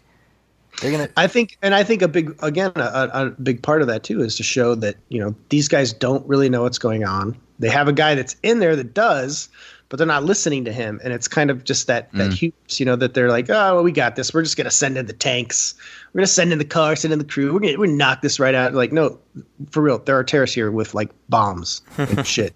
Really bad. Don't do it. Like, we got it. Don't you worry. And I think, by the way, the choice of having Paul Gleason as Dwayne Robinson, brilliant. Anytime you can get the principal from the Breakfast Club. Right. Exactly. You're like, we're inclined to dislike the guy. Unfortunately, I mean, R.I.P. Paul Gleason also.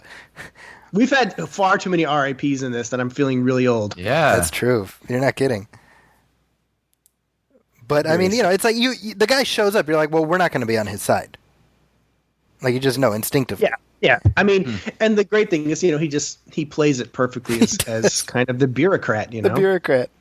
The Doug Kozlowski of this whole situation. Oh, my God, dude. That's the deepest of deep That is cuts. the most inside joke ever. There's one person listening to this who'll be like, They're going to be like, It won't be Doug Kozlowski.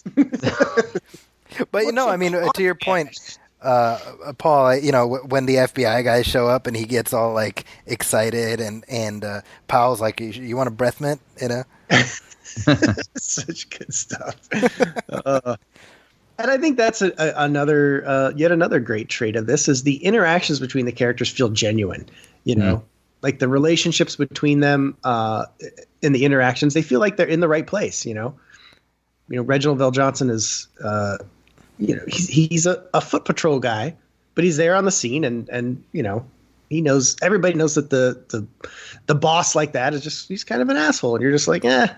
I'm not gonna like kowtow to this guy. I'll do my job and all that other stuff, but the relationships feel genuine. Like that he has kind of this disdain for Gleason and Gleason for him. It works. And just to that point, I think the way the relationship between I like the fact that Powell and McClane are total strangers to each other, but just by the end of this experience, they are brothers. Right. Yeah. And the moment when they finally meet, it's something we as the audience are like, oh, so great to see these guys finally meet, and it feels earned. Yeah. It really does. It's such it's just such a testament to VelJohnson too, VelJohnson and Willis, I guess, but he's an underdog just like Willis in that sense. Like he needs redemption, you know. I think that's a big thing. It's one thing that a lot of filmmakers forget about, or that they just don't get the right cues for with their characters, is that every character in your film, whatever your film is, needs redemption in some way, shape, or form. That's part of their narrative arc. It's part of their journey, and it gets so ignored and washed over in so many films. And in this one, they just really pay attention to that. The people that need redemption get it, or they get some kind of closure, one point or another, And I think that's just it's an amazing storytelling quality. I was I don't know if you guys saw, maybe you did. I had a few drinks and was live tweeting my revisit of Godzilla 2014. I was loving that. I'm sitting there like Bryan Cranston's in this movie. He's acting his ass off. Like he is feeling like he is in a movie that matters, and he's doing all this stuff, and it's set up perfect. He's working in this lab where they're doing all this radiation tests and everything that basically creates these monsters, and he's trying to get the truth. His wife dies, his son is estranged. He's got everything set up to be like the perfect protagonist to get redemption. And what do? They kill him before he even sees a monster or gets any kind of clarity. So he's just like this tragic, wasted character. So baffling. It is like the biggest waste of a character of all time that I can think of, where I'm like, huh? And then we're stuck with Aaron Taylor Johnson for the rest of this movie? Are you kidding me? And it's like, you could have had Cranston and Aaron Taylor Johnson carrying that movie to the end and see Cranston get that redemption, to see Godzilla, to see the other creature, to see all this stuff, and to get to that point. And then you get to the end and he's like, even if he died at the end of the movie, he still would have gotten to a point that it's like, okay, he got what he needed. Instead, he just a bunch of cranes and shit fall on him and he dies. Paul, dumb. What we get in the prologue where he watches his wife die and all that, it's like, what's the point of going on that journey if we don't pay it off meaningfully, And think about it, it never is paid off. Yeah. Nothing of that is ever paid off. Yeah. You're absolutely Such right. a waste. So continuing our Godzilla commentary, we'll watch Die Hard. Well, the whole point of that is to show like this is a movie when you look in contrast to something like Die Hard. Yeah. There is redemption. There's flaws. There's things that McClane, when we get to the point where he's in the bathroom and he's really starting to feel like I'm probably gonna die. Like there's no way I'm gonna survive this. At the beginning of the film, you see him. He's kind of cocky and arrogant. And he's playing it with Holly. He's like. He doesn't really know what he's doing. They're already estranged, but there's still something there. But he doesn't know what to do, And you can tell that he's still trying to play almost the victim of this situation. Yeah.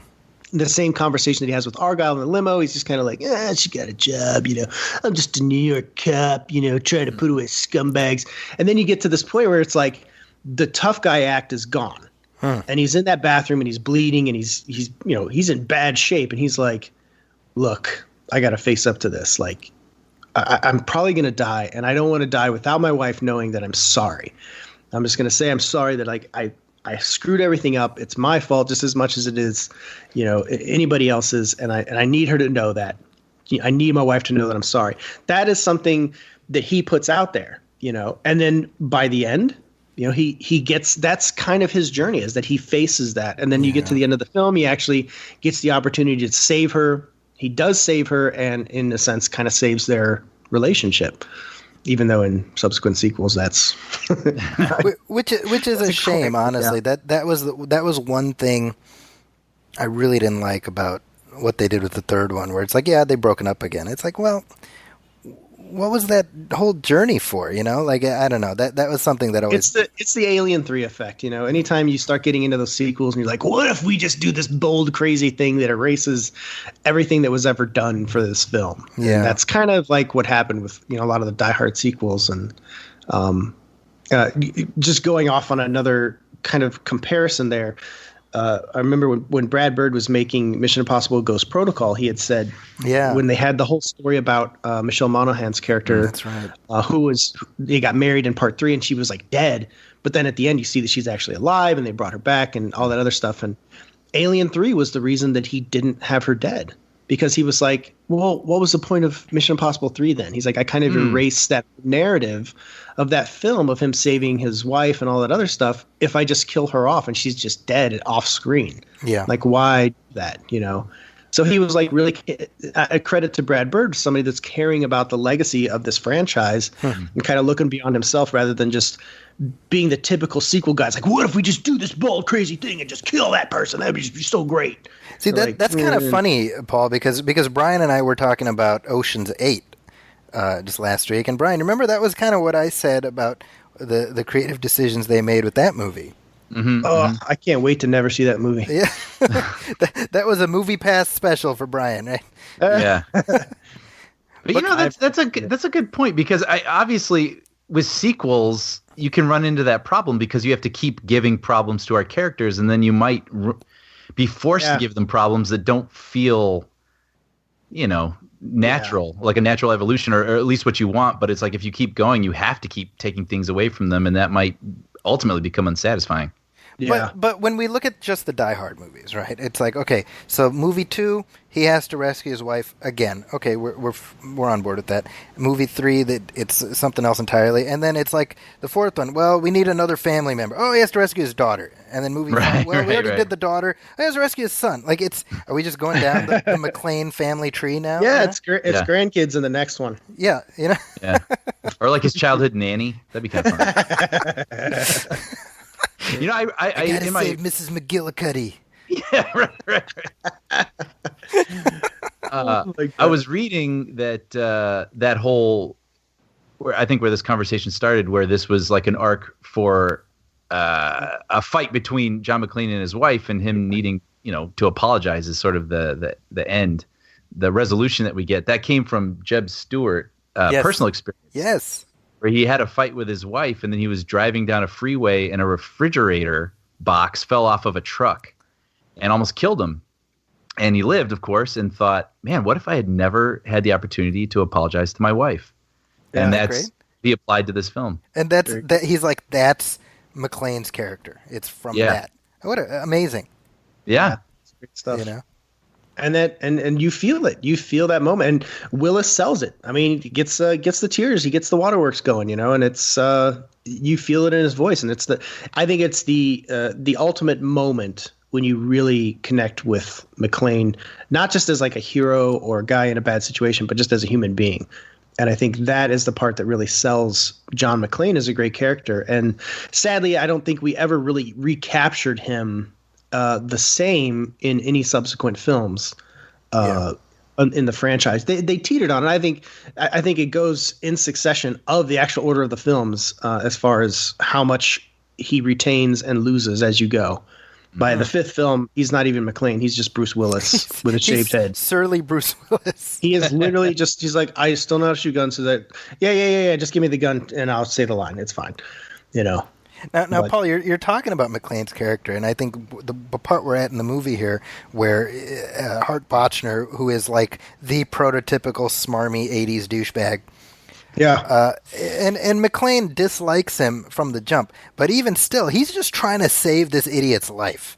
Yeah. And he's still a cop. He still has a moral standing, and he's also still trying to protect his wife. Yeah, because he knows that if Gruber finds out that Holly is his wife, he's done. Like she's, what could he do in that situation? There's nothing else he could do. And that's just a tricky situation right there. Honestly, I always think like, how did he even remember that dude's name? I mean, I meet people. I was thinking about that. I was totally thinking about that. And he's like, Ellis, did you tell him to shut? He's like, I have this great friend. And then Ellis gets on there. He's like, hey, John Boy. He doesn't say it's Ellis. It's like he's kind of like this dude. And he's like, oh, Ellis. Like, I had that exact thought yesterday while watching this. Oh, really? And like, is that your assistant that like was snorting coke in your desk? I can't remember his name. What was his name again? Ellis. Oh, Ellis. But instead, he's like, Ellis? Is that you? Like, they really are. Like, I was like, how does he recognize his voice? Yeah, I had that exact thought. Yeah. Hey, John Boy. Like, that's like, who is this? I don't know anybody that calls me John Boy. But you know what's funny though is to Ellis's credit, he doesn't give up Holly. Which is, I don't know, I guess a little bit of that kind of feels irrational. Like, unless he is really like in love with her, which he does seem to have like a thing. Yeah. But at the same time, he's kind of a selfish prick. Well, my sense is he wants to be thought of as the hero. In her eyes, possibly. In many ways, yeah, he may be trying to like impress her. So I could certainly see that as well. Well, either way, he made some bad calls, and now he's dead. No one's mourning Ellis. Well, yeah, his whole little scene here. I mean, from start to finish, where he starts all cocky and confident, and then you can see it drop where he realizes things are going south. It's Hart Bachner, man. And the great thing for the audience with that is that we've firmly established that we know Hans will shoot this guy. We saw him do it with Takagi. Right. So this is a scene that's a payoff for that, because you're like, whoa. It's almost like for the audience, you're like, well, Ellis does not know what he's getting into. We know he's walking into something. This is not a guy that you want to mess around with. He will shoot you in the face. So maybe not the best idea. I'm wondering too, depending on when this movie was shot, the Coca-Cola that they pour him, I want to know if that was New Coke. These are true questions that we need answered. These are the things. It would have been, right, Brian? I don't remember. I don't remember when that was a thing. That's so funny. Like the 80s, I don't know. And then they went back. They learned. Something I always think about is that when he rattles off all these names of like these, terrorist organizations that he wants freed and all that other stuff. What if they really did get those guys and bring them to him? What's he gonna do? Like, I don't really believe in your cause or anything. Like, we're just stealing some money. Like, what was his plan if they actually brought those people in helicopters? And you have like all these like crazy ass criminals that have been locked up forever. Like, well, here's your guys. Like, what does he do with them? Hey, do you guys want to rob some buildings with us or? So what's I just read about you in Time magazine. Should be really cool. One of them's like a super villain. You're like, and Professor Colossus. Hi. Oh, man. So Brian, to answer your Coke question, if the can has the cursive Coca-Cola logo, then it was Coke Classic. So that's what they were drinking. Get out of here. Because at that time, New Coke, it just said Coke. Jackie, I'm not kidding. Thanks. I was like, wow, I really was actually kind of wondering, and you just answered it. As in Helsinki, Sweden. It's so fun. See, I mean, this whole little mini drama playing out, so great. It's awesome good stuff. This news anchor. Like he's a total chode. It's like, Thanks for that. Oh, there's dead Ellis. Idiot. That's what you get. But yeah, even Mary Ellen Trainor, she's just in this for a scene or two, Like most movies. Yeah, and to me, again, she's one of those faces that cements it as an 80s movie. Another Mom from Goonies. Another R.I.P. Yeah, sadly, yeah. Yeah, I forgot about that. So Paul, what happened with McTiernan going to prison? Yeah. So, it's a worthwhile deep dive to take if you're ever curious. I truly believe that McTiernan really got set up and was sent to prison illegally, essentially. Basically, now McTiernan, not that he was not in the wrong, but apparently, was involved in a wiretapping thing while he was making the Abysmal rollerball, right? That's the name of it? That's the God, I one. can't remember the name. Starring box office gold Chris Klein. Chris Klein, Rebecca Romaine, and LL Cool J, let's not forget. So something was going on with that, with the producers and everything, and he hired the wiretapping guy. His name escapes me right now. Basically, to try and get some information about what was going on. Illegal, an illegal activity. So he is, certainly guilty of that. If had he actually been proven guilty of doing that, which he wasn't, what McTiernan was proven guilty of was lying to the FBI.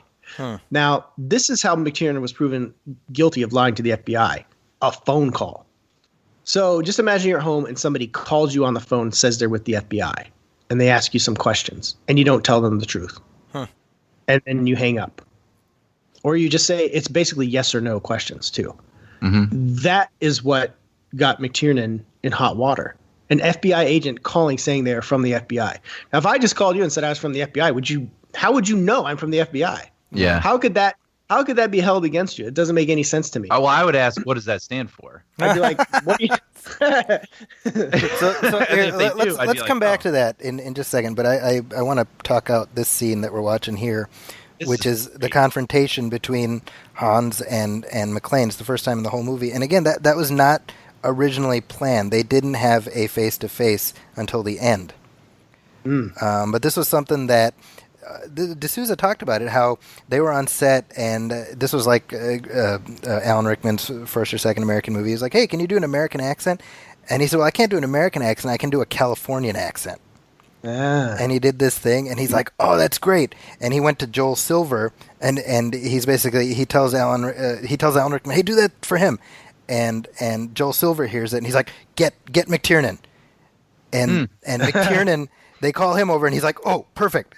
And they contrived this whole scene between them two just because Alan Rickman happened to do that accent, and they just thought it was so perfect.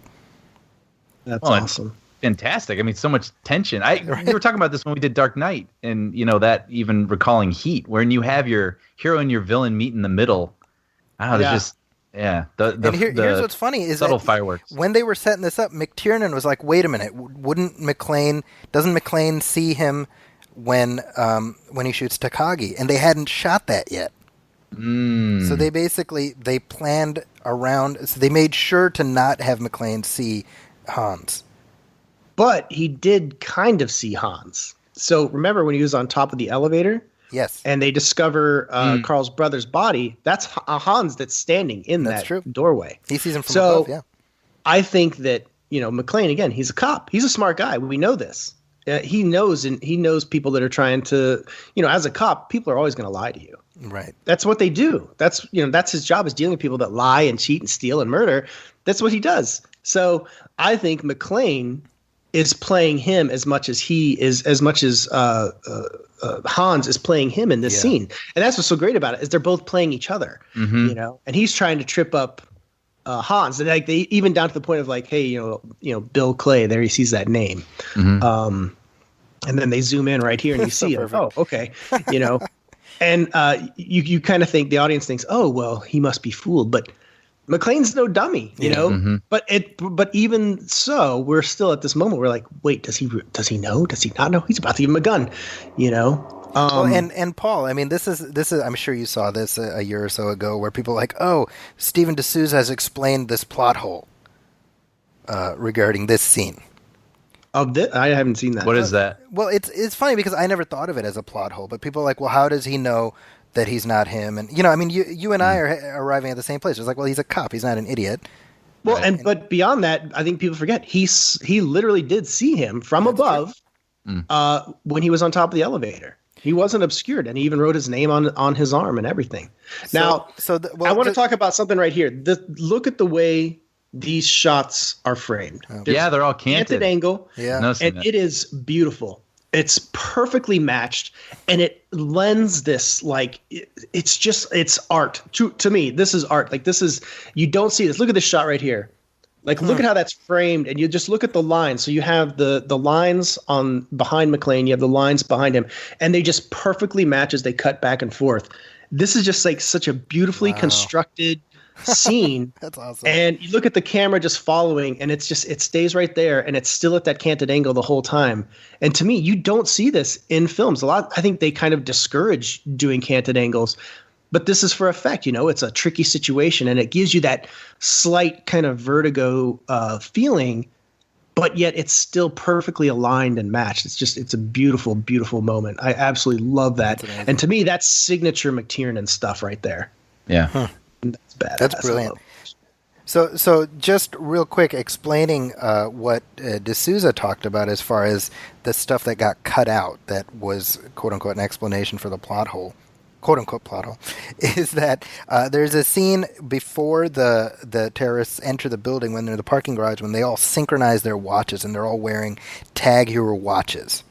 And so the idea that got cut out, but the idea was that as McClane is going through and he's killing all these various guys, he sees that they all have the same watches. So he sees that Gruber has that watch.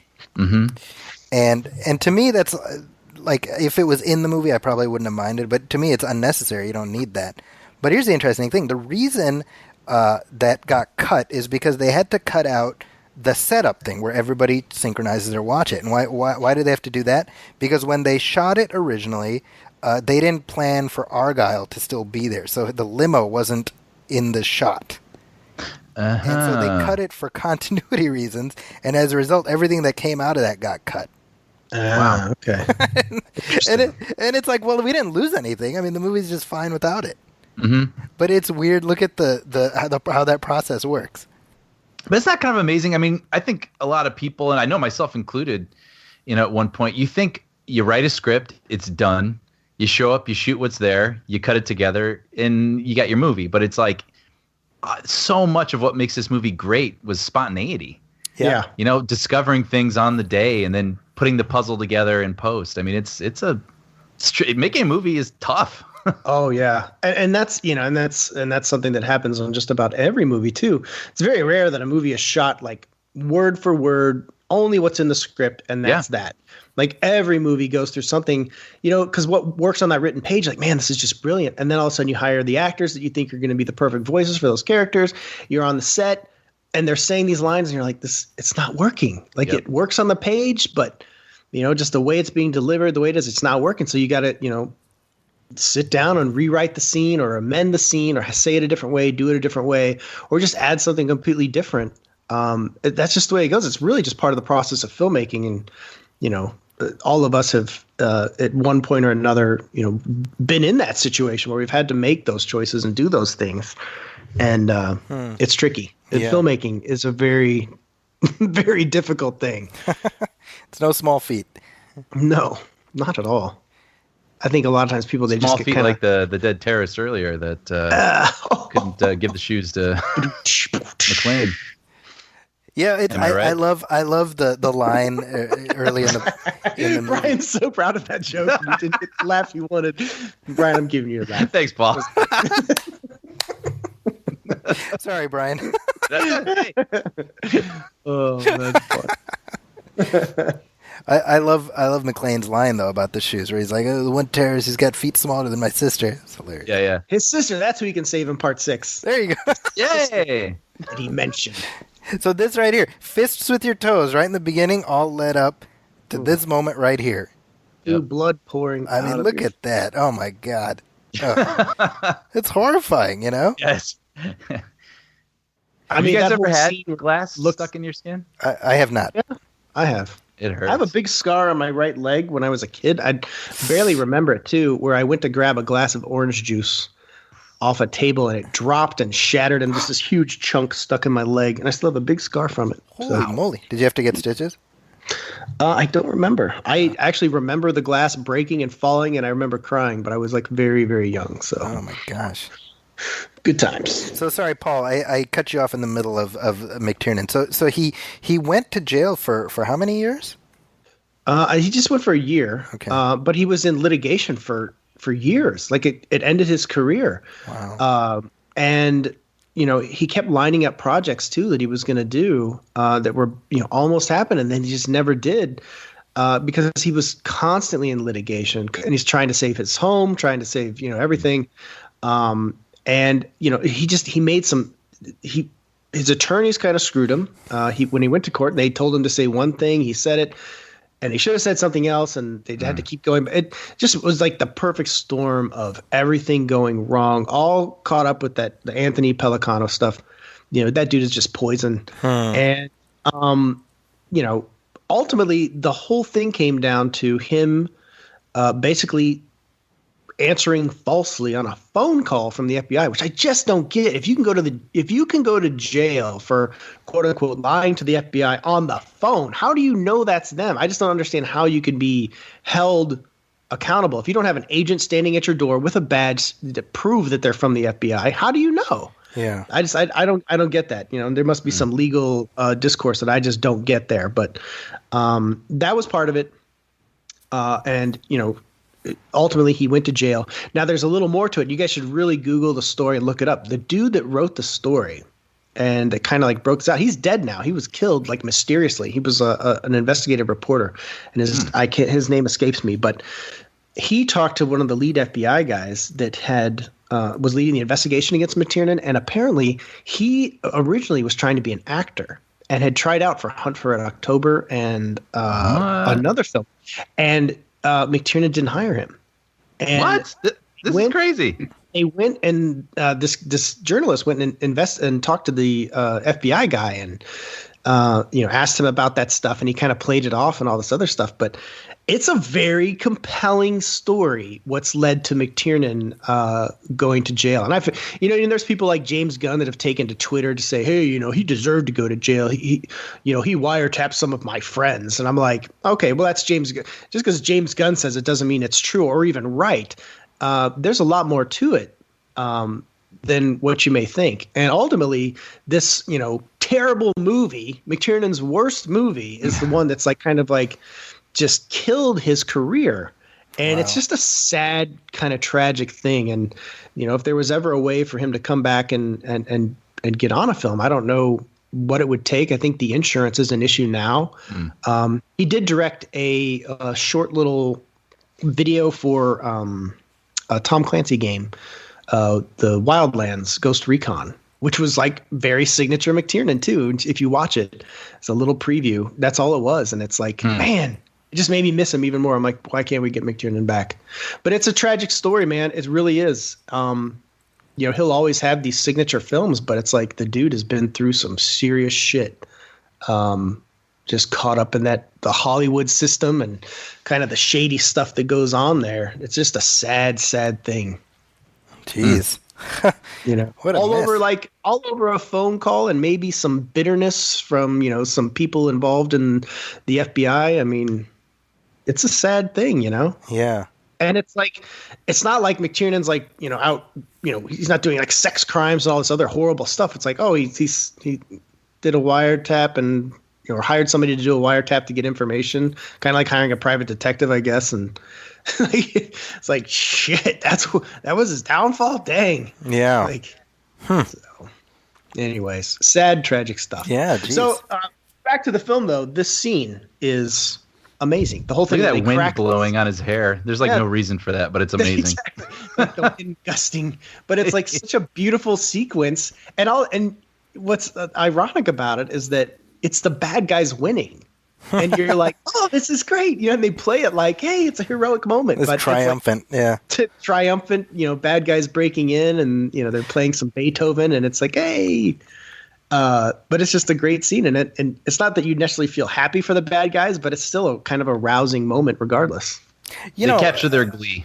Sure. And I think that's another aspect of why this movie is as timeless as it is. I mean, we're talking on the 30th anniversary, and obviously, it's an 80s movie. You're not going to mistake it for anything else, but it feels entirely relevant. I think part of that is because the terrorists are doing this for apolitical reasons. It's just, they're just crooks.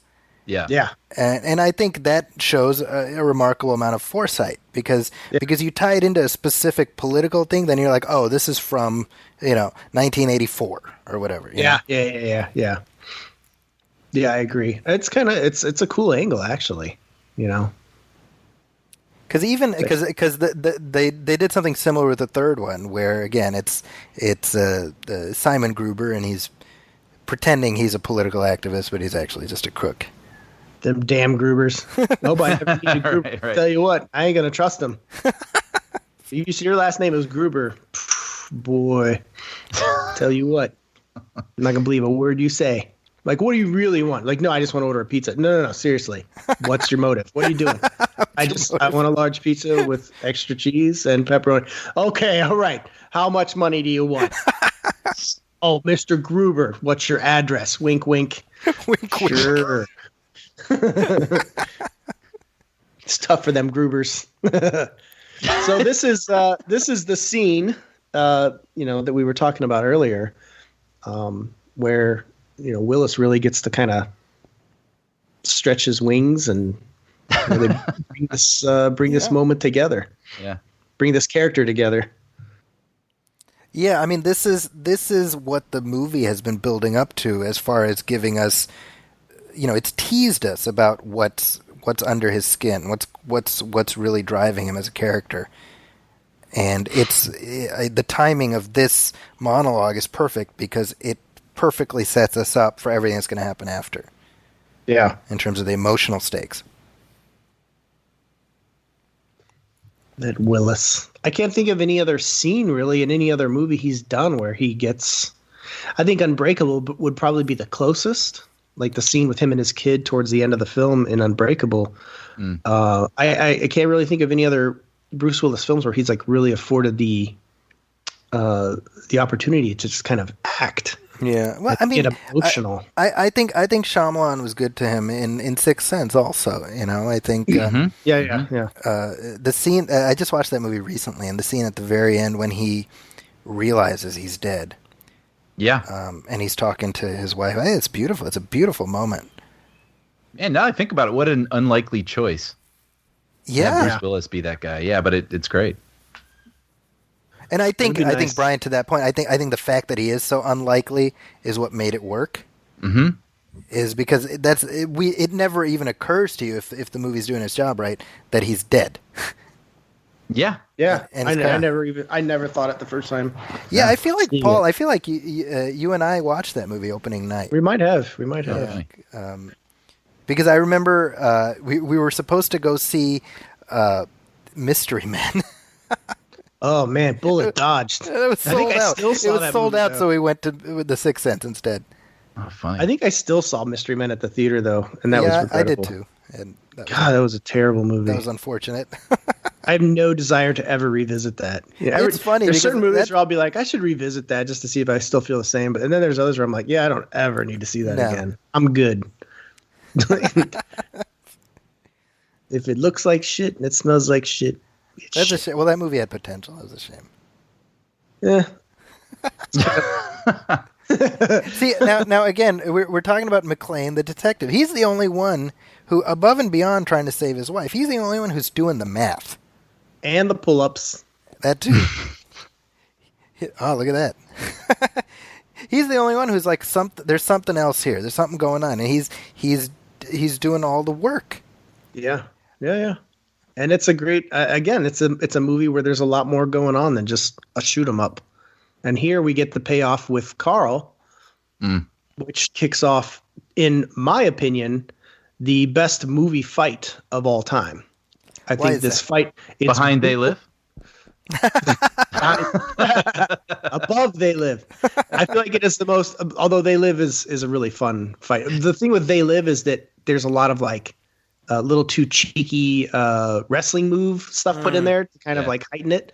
Whereas this one is just like a brutal, like just beat down between these two guys. Bare knuckle brawl. And like this part where he's just like wailing on him, bam, bam. And the punch sounds are amazing.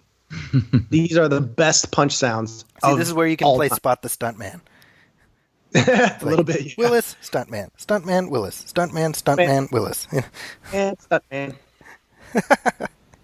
Why couldn't Willis get his ass kicked a little bit, like rolling around there, though? Like, why do you need a stuntman for that? That's like, well, because he's Bruce effing Willis. That's why. Now look at this. And this flare stuff, look at that. Oh, and that's this a great moment, shot watch right there. each scene. Watch each cut. The camera keeps moving every cut. That's watch. great. This is beautiful. This whole sequence you think is this reveal. McTiernan really pays attention. Watch. Camera's moving. Camera's moving. Boom, we're going to cut again. Camera's moving. Now it's moving back and up. It's gonna cut again to her. Watch it cut again, moving in again, this time from a whole other angle as he pulls the gun out. It's just beautifully cut, this moment of like just pulling in, pulling out of like this reveal. It's so perfectly executed. And Paul, what makes the thing with the picture so brilliant is that she didn't turn it over to hide it from him. Yeah, it just happened to be that way. It just fate. right, and yet it's like the ticking clock where we know that picture is flipped over. We know he's probably going to see it, and so the movie is counting down to that moment. Yeah, you know. Yes, I love this part. Should heard your brother squeal. I love it. But it's great because he gets that's not a heroic thing to say. Yeah. That's a deep personal dig where these two guys are just they're battling it out and they're trying to kill each other. They're not just trying to knock somebody out and be like, yeah, so let that be a lesson to you. They're trying to murder each other, and he knows that, and he wants to rile Carl up, and at the same time, he's in the heat of the moment, But when you're in that kind of fight, you're not going to be like, oh, I don't want to say that. I don't want to offend him or anything. It's like, no, I really want you to feel this. I want you to know that, you should have heard your brother squeal when I broke his neck. That was, this is a deep dig. And you don't see that in a lot of movies. That's true. They're too afraid to show. You're not going to see Dwayne Johnson say something like that in one of his PG-13 action grinder movies. It's just come off the assembly line. That's not going to happen till he, decides to work with filmmakers like McTiernan or somebody that knows what the hell they're doing. It's a shame. I have not seen Skyscraper, but I know that it is not performing. We talk a little bit about it on the other my other podcast, and Chris Bumbray did not care for it, and he had very specific reasons why. So, so listen to the Bald and the Beard. Tune in.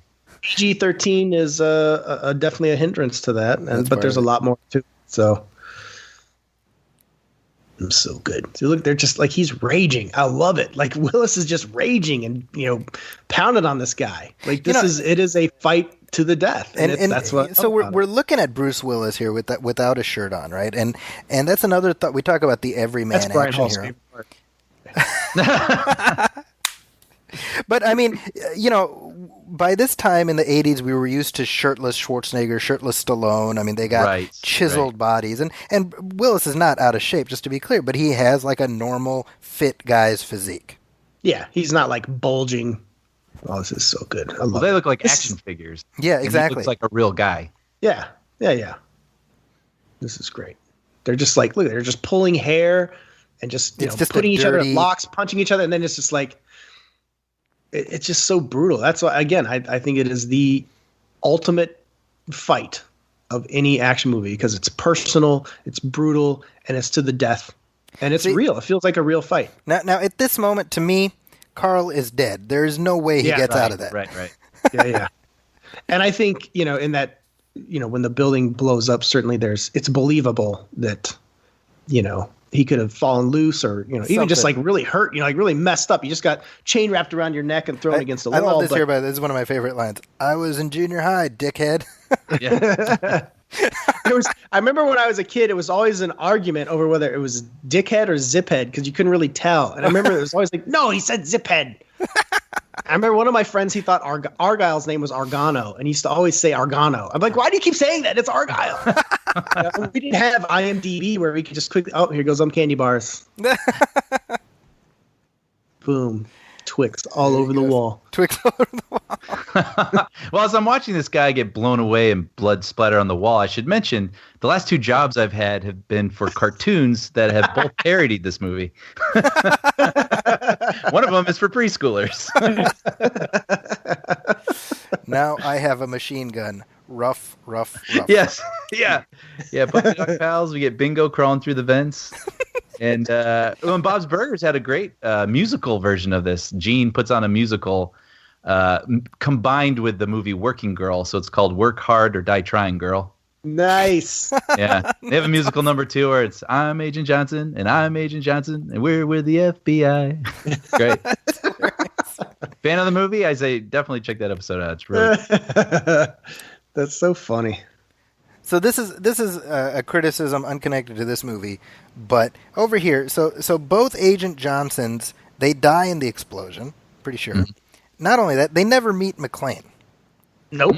And yet in the 4th movie, I don't know if you remember this, Paul, there's a scene where McClane is being escorted by an FBI agent named Johnson. And he kind of does this thing like, Agent Johnson, huh? Like it's meant to be like, oh, like remember? And I'm always like, wait a minute. It's weird, you know? Yeah. Movies. It's kind of like A-Team when like every CIA person is Lynch. Yeah, right. Exactly. Run, Huey. I love this. Here comes my part. I love this so much. It's crazy. The how whole we're thing already... with McClane where he's like, oh, John, what are you doing? You know, he's like, again, talking to himself, the self-referential stuff. Right. Like, it's great. It's like showing his character and it's showing his, look at that shot. Look at how beautiful that shot is. It's great. Of him just standing there and you see those cop cars. You really feel this whole sequence, the way it's cut, everything. Look at that. Zooming in. Boom. This is it. There it is. One of the great shots in movie history right there. Man, look at it. The way McTiernan cuts back to that super wide shot, like you're watching it from way, way, way far away. It's so beautifully cut and executed. Like this is just... Now, worth pointing out, this bit where McClane ties the hose around his waist and jumps out, that's from the book. That originated in Thorpe's novel. I was going to say, I thought Jeb Stewart one night when he had to use a fire hose to climb into his house, and he was like... he had a busy life, Jeb Stewart. Yeah. That's actually a great shot, too, where it's real close on his face and out of focus in the background. You see the end of the hose fall. You plummet to the ground. You're like, uh-oh. That's not good. Those shots are just brilliant. I mean, this is something, Brian, you and I rail on all the time, just the value of doing stunts practically. Mm-hmm. And how, and we see that in, for example, the continued appeal of the Mission Impossible movies. I think people recognize that you're getting something special. Mm-hmm. Yeah. When you do this stuff, quote unquote, for real. I mean, we reckon, it's probably a stunt double or whatever, but we know that it's not pixels in a computer. It's a real guy. Mm-hmm. Especially with Mission Impossible. I mean, you have Tom Cruise doing all his stunts. Tom Cruise is going to get himself killed one of these days trying to entertain us. Just calm down. He can't die. I worry for Tom. I'm gonna tell Chris Bumber he said that. Oh yeah, they're like buddies, right? They're best friends. They summer together. That's my favorite line, by the way. We're gonna need some more FBI guys. Yeah, I know. More FBI guys, I guess. He's so just blasé about like, can we get some more FBI guys down here? I guess the other ones, they got blown up in a helicopter, so they're done. Argyle, man of action. So this was they came up with this fairly late in the game. Good for him. And what's funny is originally Theo, the computer hacker guy, was supposed to die earlier. Oh. But they liked him, and so they kept him around, and then him being kept around allowed Argyle to have some business. So that we could incorporate some black-on-black violence. Finally. At the tail end of this movie. He was, I think the only other time I saw him was in Trespass, the Walter Hill movie, which I quite like. It's a very underrated. That is, little Walter Hill action movie with the late great Bill Paxton. What is not another R.I.P. Walter Hill movie, Paul, is Supernova. Do you remember that? I'm trying to forget that. Yeah, you and I went to see that. Remember? Oh God, did we suffer through that together? We should get a trophy or something. You and I watched a lot of movies together. Remember we went to see... We did. Remember we saw Eyes Wide Shut together? I was about to say. It was a magical moment.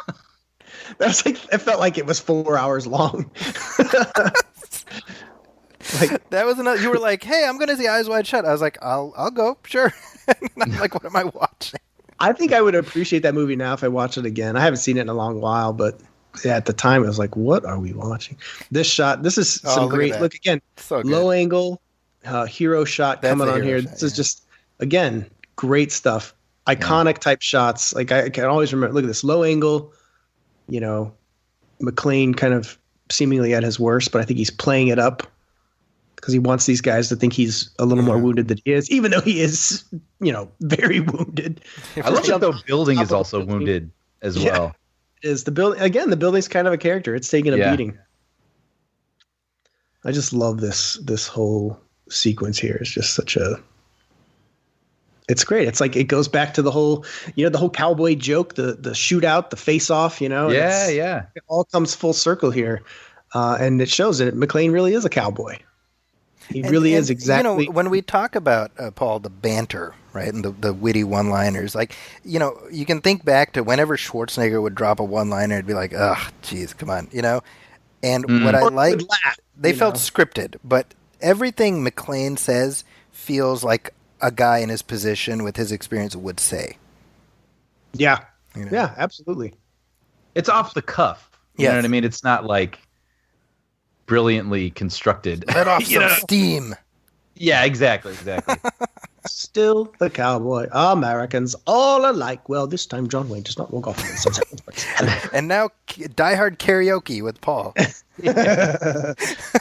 I could honestly, like, if it was like a challenge, like I could probably recite.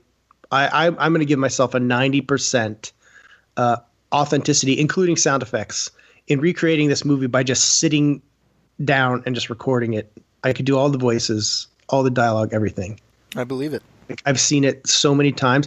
The truth is, though, I treat this movie almost like royalty. I only watch it like once a year, and I try to make it on Christmas Eve, just to kind of keep that tradition. But I don't want to overwatch it.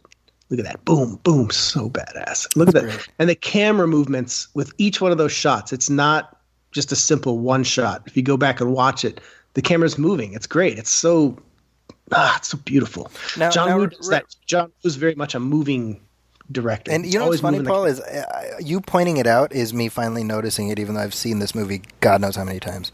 All the subtle good. camera moves.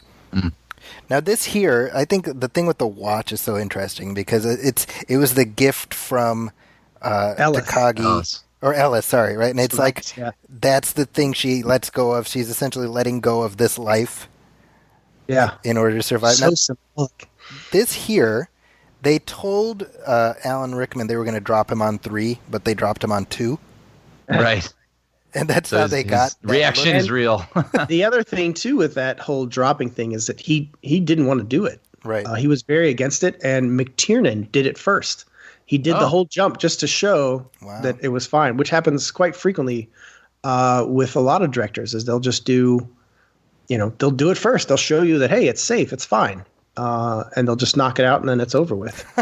And then that is enough to convince the actor, like, oh well, the director did it, then. You know what else is interesting there, Paul? Jan de Bont talked about this, how when they were filming him falling, they had to use an automated, computerized rig to pull focus. Oh, Because wow. he was just moving too fast to stay in focus. Mhm. Yeah, And that that's not makes like you don't sense. even think about that as you're watching it. That had to be tough. Yeah.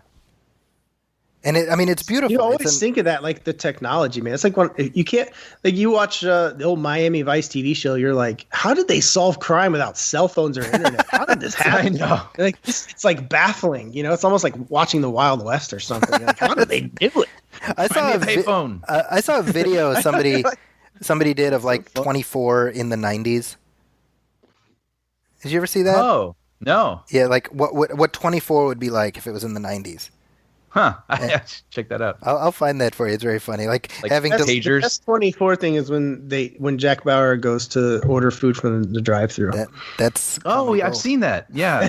That's good. That's good. People should check that out on so, YouTube. so right here when he just Look at that. mouths his name and they just make eye I love that. Yeah. It's so good. It's such so a good. great. It's an earned moment, almost more than him being reunited with Holly. I just love when he finally meets Al. Yeah, and just like the music, Kamen's score here, it's almost, I hate it sounds so cheesy saying it, but it's like magical. Like you really feel this moment. Like it's Yeah. really, it's got this quality, like kind of an ethereal quality to it where you're just, it's like those are the only two characters, Yeah. It's just great to see Right, them exactly. and you believe this genuine emotion, connection. You Yeah, feel it. It's great. There's like tears in his eyes, It's awesome. Because they've been through this thing together and they have this bond. I mean, it's tremendous. Yeah, and it's one of those things where that it would be a lifelong bond with those guys too. Yeah, it's that kind of experience, And this is kind of like the horror movie moment, isn't it? Where you think the creature's dead. Yeah, right. Right. If you guys know, the music that kicks in here is actually James Horner from Aliens. This is all James Horner Alien music. Just listen. Yes, that's right. This is the escape music in Aliens when they escape the planet. Forgot about that. Yeah. I remember reading it works so flawlessly and perfectly here. I couldn't imagine any other score here. Huh. So how does that work? Is it just like that's part of Fox's library so they can just use their own music? I'm not sure how it works. I mean, I'm not sure how they got it. It's probably not that hard since it was Fox. Yeah. But like, does Horner get a kickback for that, Well, R.I.P. Probably not. Oh my gosh, you're right. Jeez. Everybody's dead. Depressing commentary track. We should never do a reunion podcast revisit of this like 20 years from now because it would be way too sad. It would. Yeah.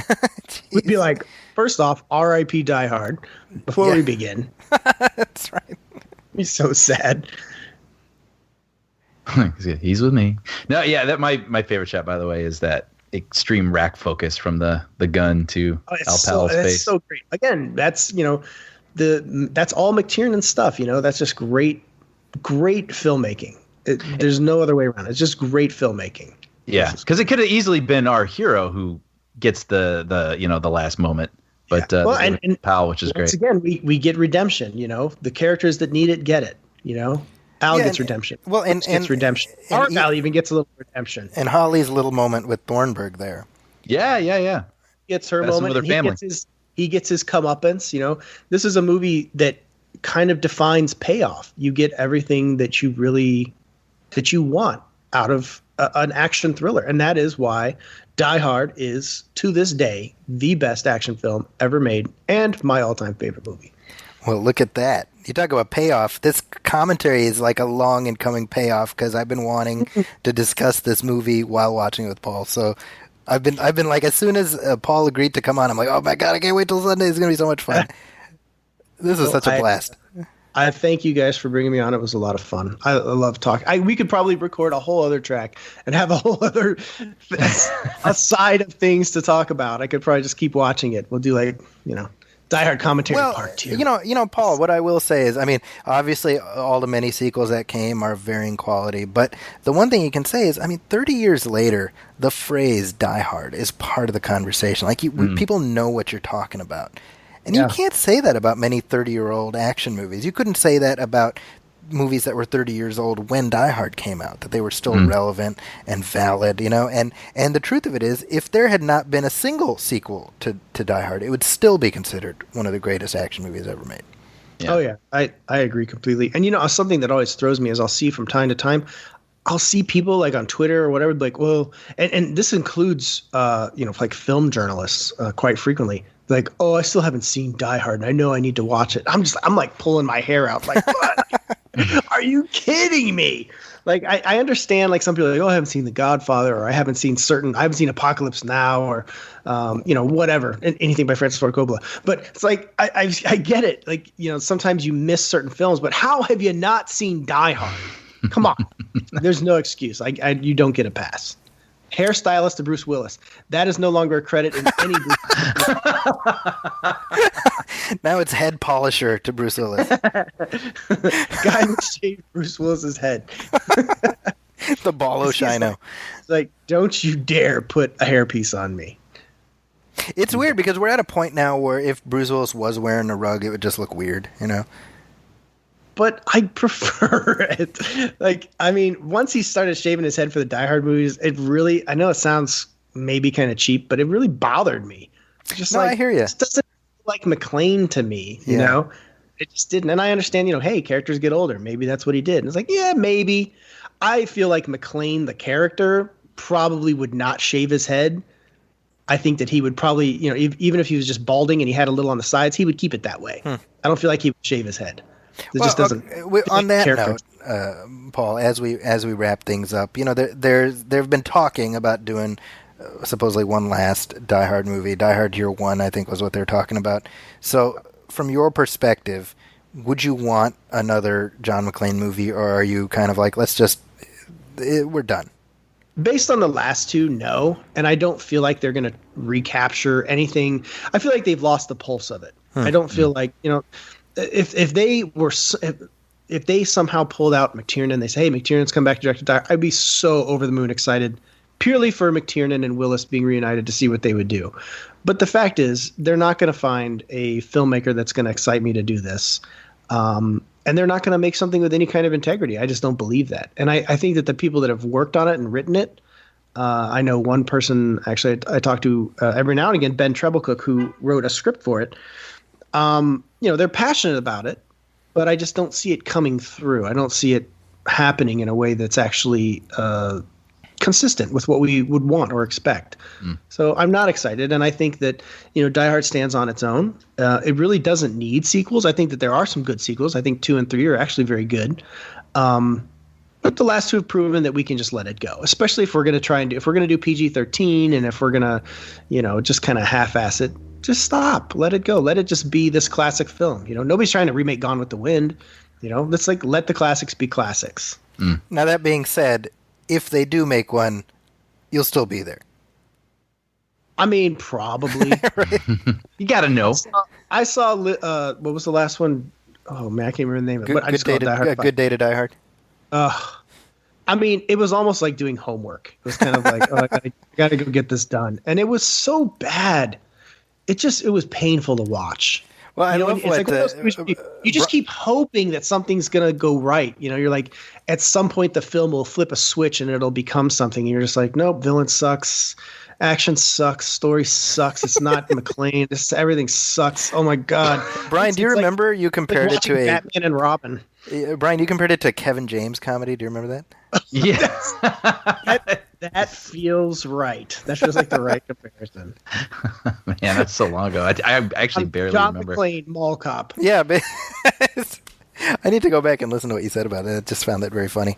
Yeah. But, we are here at the end of this commentary track, but I hope, Paul, that you will join us at some point in the future for another track, hopefully. Absolutely. Had a blast. Thanks for having me, guys. So if people are looking for more from you, you have a higher profile than either of us, but where can they find your work? Well, you can find me on Twitter, where I'm just, sometimes get drunk and tweet about things at Arctic Ninja Paul, and visit JoeBlow.com, where me and my lovely staff are always pumping out the movie news, reviews, and set visit stuff. So plenty to get there. We got it covered. And Brian, anything you want to hype up? Yeah, well, I write for a show called If you're Puppy looking Dog for Pals. that Die Hard homage, Yeah, go through the catalog, see if you can find it. binge watch Puppy Dog Pals, see if you can find it. It's a fun show. You have little kids or you love puppy dogs. I think you will like it. The best thing to do is show your kids Die Hard first, and then show them. Then watch Puppy Dog Pals. So they'll get the reference, see? They'll get the reference. That'd be hilarious. You see, kids, these FBI agents that got killed. That's why we have an Agent Johnson reference. That Bob's Burgers. Either way, it's pretty funny. And as for us, you can find us at our Facebook page, facebook.com/Movie Film Podcast. You can also email us, moviefilmpodcast@gmail.com. If you're looking for me, you can find me at my website, Zaki'sCorner.com. That's ZAKI's Corner. That's also my Twitter. That's also my Instagram. And as always, please go to iTunes and leave a review. Leave a star rating. Every little bit helps. And if you have any questions or comments about this commentary or suggestions for future commentaries, please let us know. We'll be back next time with our regular show. We'll be talking up Mission Impossible Fallout, and then we'll be back shortly after that with our commentary track celebrating 25 years of The Fugitive. So lots of fun movie film stuff coming up. On behalf of my partner Brian Hall and our special guest Paul Shirey, thanks everybody for listening. We'll catch you next time.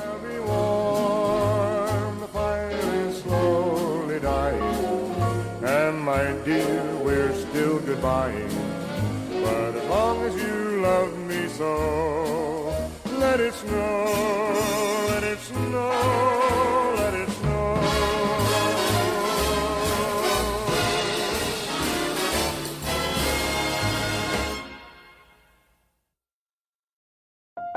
lean on us. We are here for you. You matter.